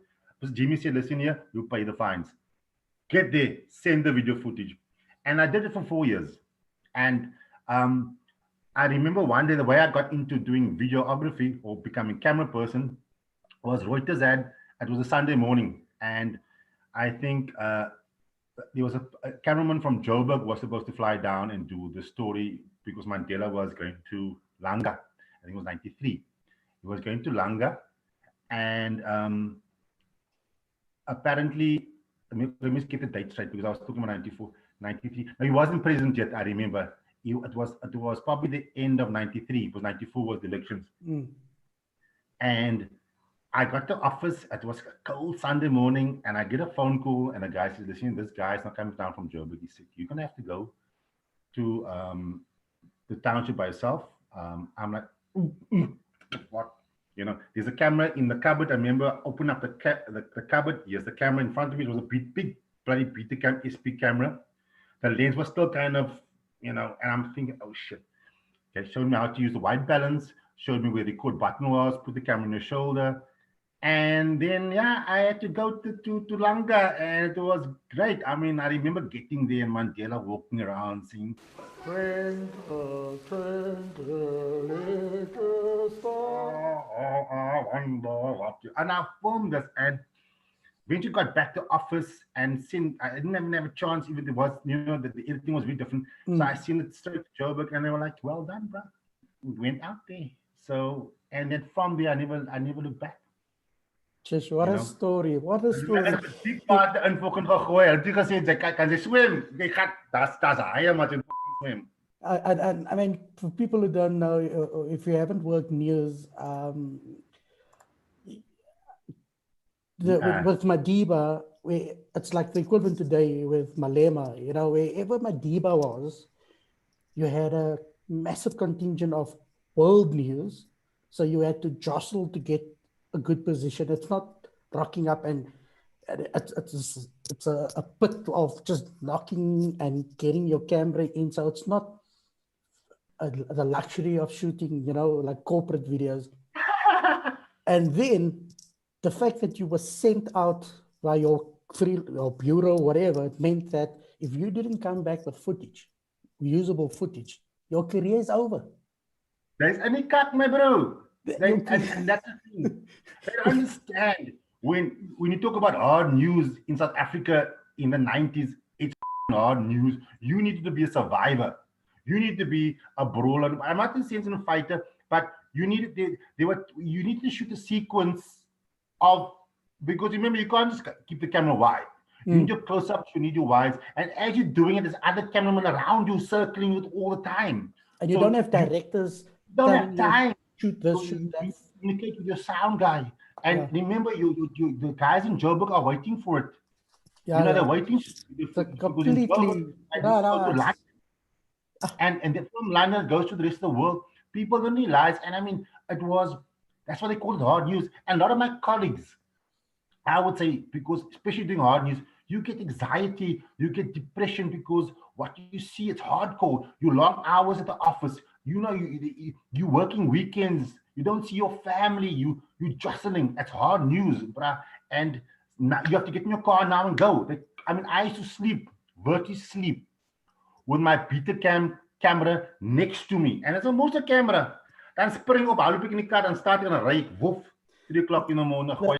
Even when the bullet was flying, to be in the middle there, and the last thing you thought was being shot, all you did was you want to get that picture. There's like an adrenaline rush of note, like you don't know when you do hard news. When other people are running away, we are running towards it. Also that we want to see, we want to be there. Even the bullet zooming past our necks. So. I mean, obviously, like you were telling us about your first gig, which is with Madiba. So can you give me one or two other highlights as a news camera person that stands out, that you go, flip? I think what stands out is a variety of different stuff that I've done. I mean, I think from moving news in the 90s, I was working for Reuters until probably about 8 years. And at that time, I also worked with the BBC, I worked with CNN. But for me, moving from hard news to more documentary style shooting was when I started filming with Special Assignment in 2000s, and also filming with a lot of the Afrikaans current affair shows. So for me, it was when I did like long form documentary news style stuff, where we spoke about women abuse. We spoke about child abuse.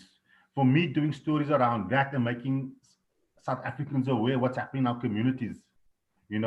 Also, just before xenophobia attacks took place, we did one of the first stories in PE, where some of the Somali shopkeepers were being attacked. But that was on a very small scale. That was before it even exploded, And for me, that what gives me the high is that I can do these stories to make South Africans aware.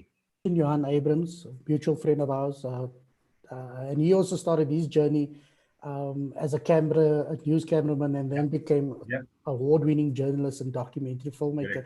You're currently working on an amazing project with him. Tell us about that project. Okay, we've worked on a project that was probably it's still in post. It was 3 years ago, and the project is about the Khoi. And the story is about how South Africa was before Jan van Riebeeck arrived in South Africa. I think the idea is basically about colored identity, or identity of color, depending how you will depict the understanding of that. And we did it's basically a 13-part education piece about the Khoi, about the trek, about different. We basically spend a year traveling around the country and telling the story of speaking to people, Khoi people, whether it's the Esakwas, the Griquas, just kind of telling these stories of the history of our country. Because I don't think we kind of we don't understand the real history of the country. There's a lot of history that was told, especially us as colored people ourselves. We don't acknowledge our own history. We don't know of it. Exactly. And we were saying it's a tip of the iceberg. It's not here they say that. It's more about this is how we understand it to be. It's for you to do further research and understand.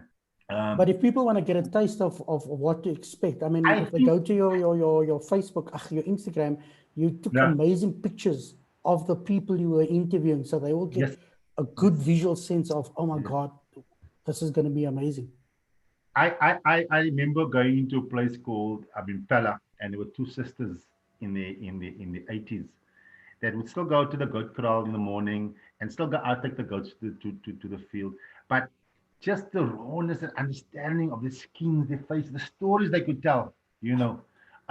Because you know you're along the Harip River, which is the Orange River, along the borderline, and the light is so amazing. And then also you've done some amazing reality show content. I remember seeing footage. I think it's a footage or Yeah, a video post that you put up where your sound guy was struggling to keep up with you while you're running on a yes, dune. that was. I worked in it's in Qatar in the Al Galal Desert. It's on the border of Qatar and the Saudi border, and you can actually see the border where you're based. And we spent like 30 days in the desert. We from 5 o'clock in the morning to 8 o'clock at night. We don't have days off. You only have days off before the finals, and amazing work with amazing people from all over the world, from Lebanon, from Pakistan, from India. There are South Africans working. There's a melting pot of people from everywhere, Algerians, Egyptians. And you know, when you say you're from Africa, then you can identify because now you're not caught in like where I'm in the northern suburbs or in Cape Town or in South Africa. You're from the African continent, you're African. And then it's scope into realize who you are as a person. How do you see yourself out there in the rest of the world? I'm from Africa. It's called Al Galil. And these guys have falcons and they're on camelback. There's about 5 different groups and it lasts for 3.5 days. So in the desert, walking, sometimes driving, and the sandstorms. And what's amazing, that every walk, because it's Muslim, predominantly Muslim, at every walk, the camels will stop somewhere and they'll start making salah in the sand. You know, and because of water's pressure, they use sand to do wudu. You know, It's amazing. And then you think to yourself, the first thing gets like muscle goosebumps up your neck. You know, to see Salah in the desert. The way it was from the start. You know, you because you open yourself up to a different spiritual realm, and you understand and suddenly your visual style changes, your visual medium changes. You become part with the desert. Okay. You feel like at one with that sand, and I mean from it's hardcore. Like, you know, you gotta definitely be fit mentally, physically, because it's non-stop. And sometimes you gotta move across the sand dunes to get your shot. Without like you run like a 150-meter dash, and when you get to the spot where you need to film, you can't still.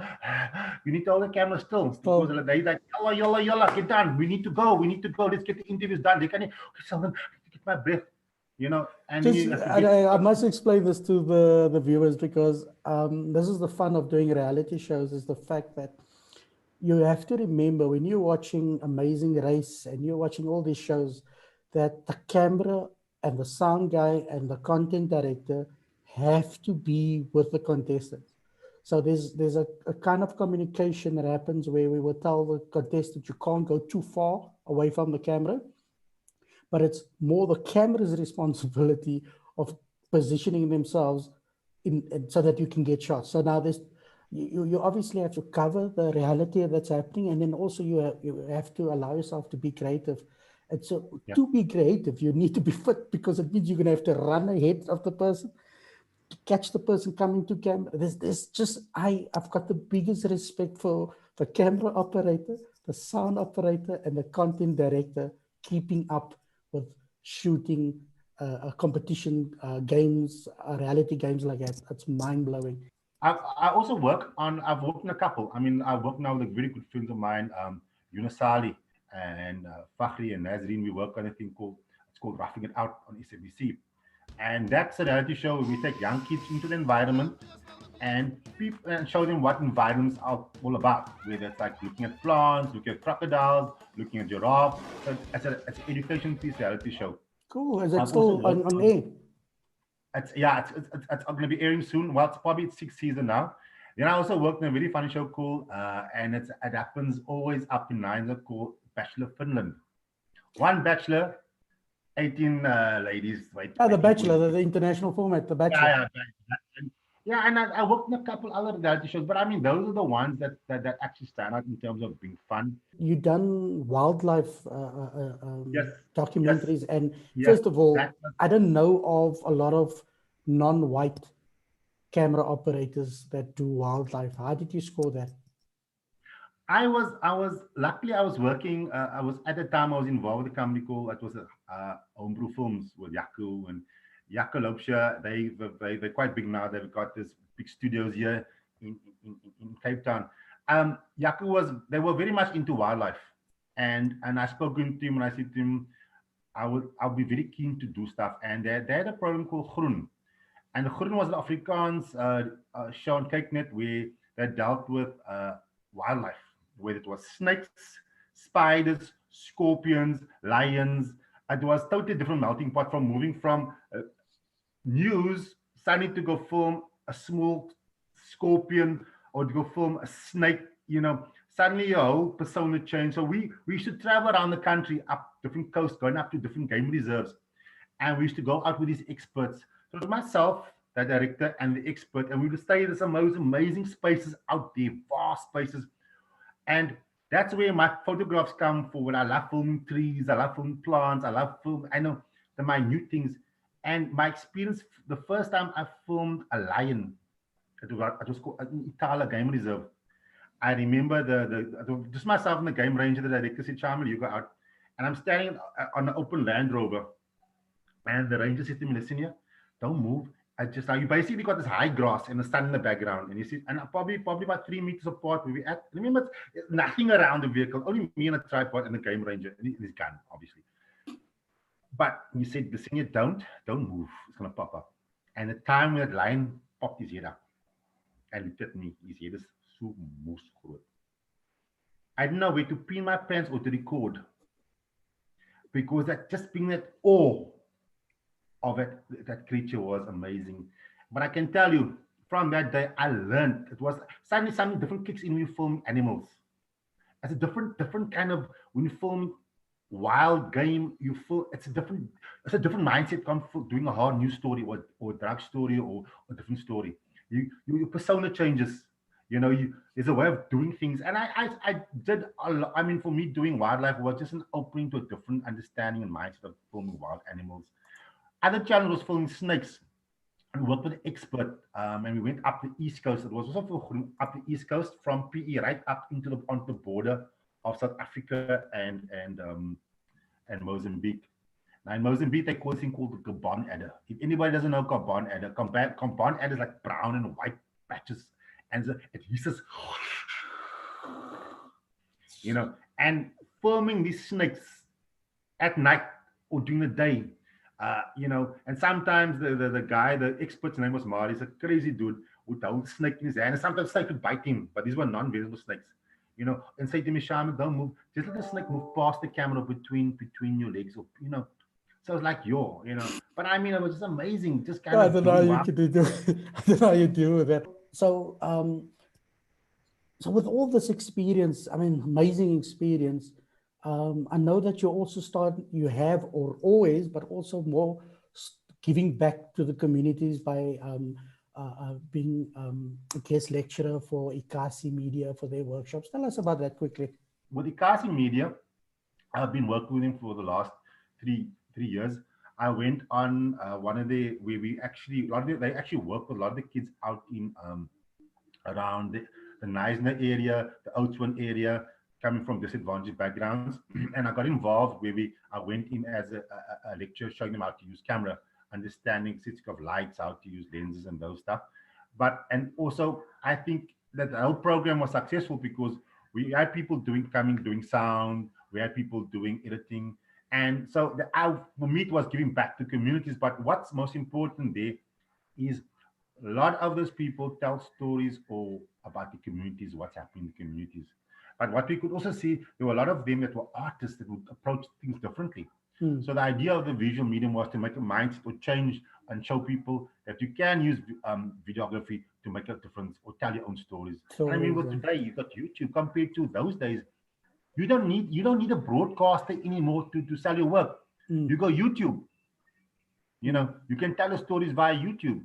Oh, like me now with this interview going on my Mobile First Africa page, Facebook page. It's the world has changed, and it's good. It's time that we change with it, and we as old school broadcasters are the worst people I guess older people just take long to adapt and change to the newer environment. But Channel, my bro, from an athlone bra to another athlone bra, for people who don't know, athlone is hood. This is where we come from. It's also known as the salon. It's known for its gangsters.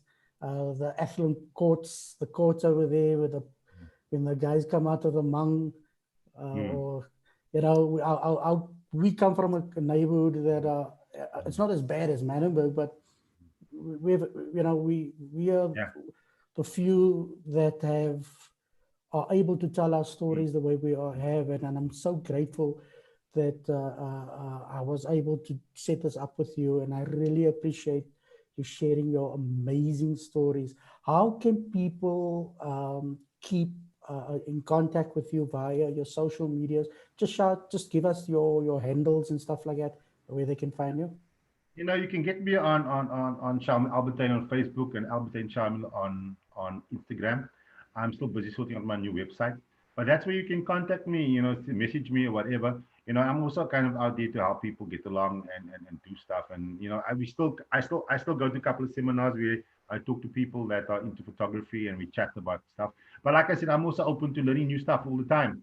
And for me, it's all about learning. I think for me, about where I'm at in terms of my age, is that technology would grow and the technology is new. The one thing that you can't get is experience. You can't get the lifetime experience of of of understanding or feeling. Like I said, like I work with great people. I mean, I work with amazing people all the time. And for me, like my friend, like I work with people like I work with people, and the thing is for me, I like it's the understanding of just getting along and creating beautiful visuals, beautiful stories, and understanding where you come from.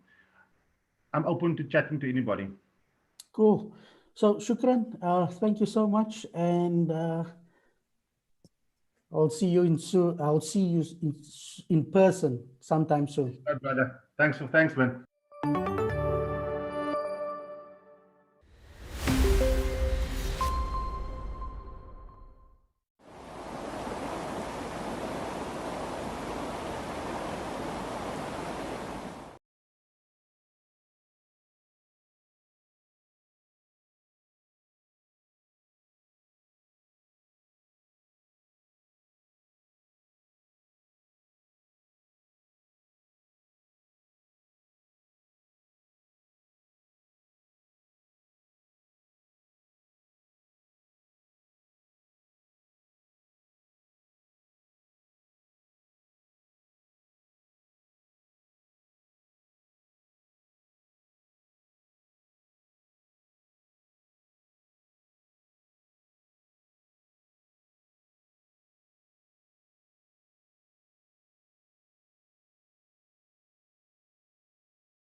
I met my next guest, Malene, while working on this.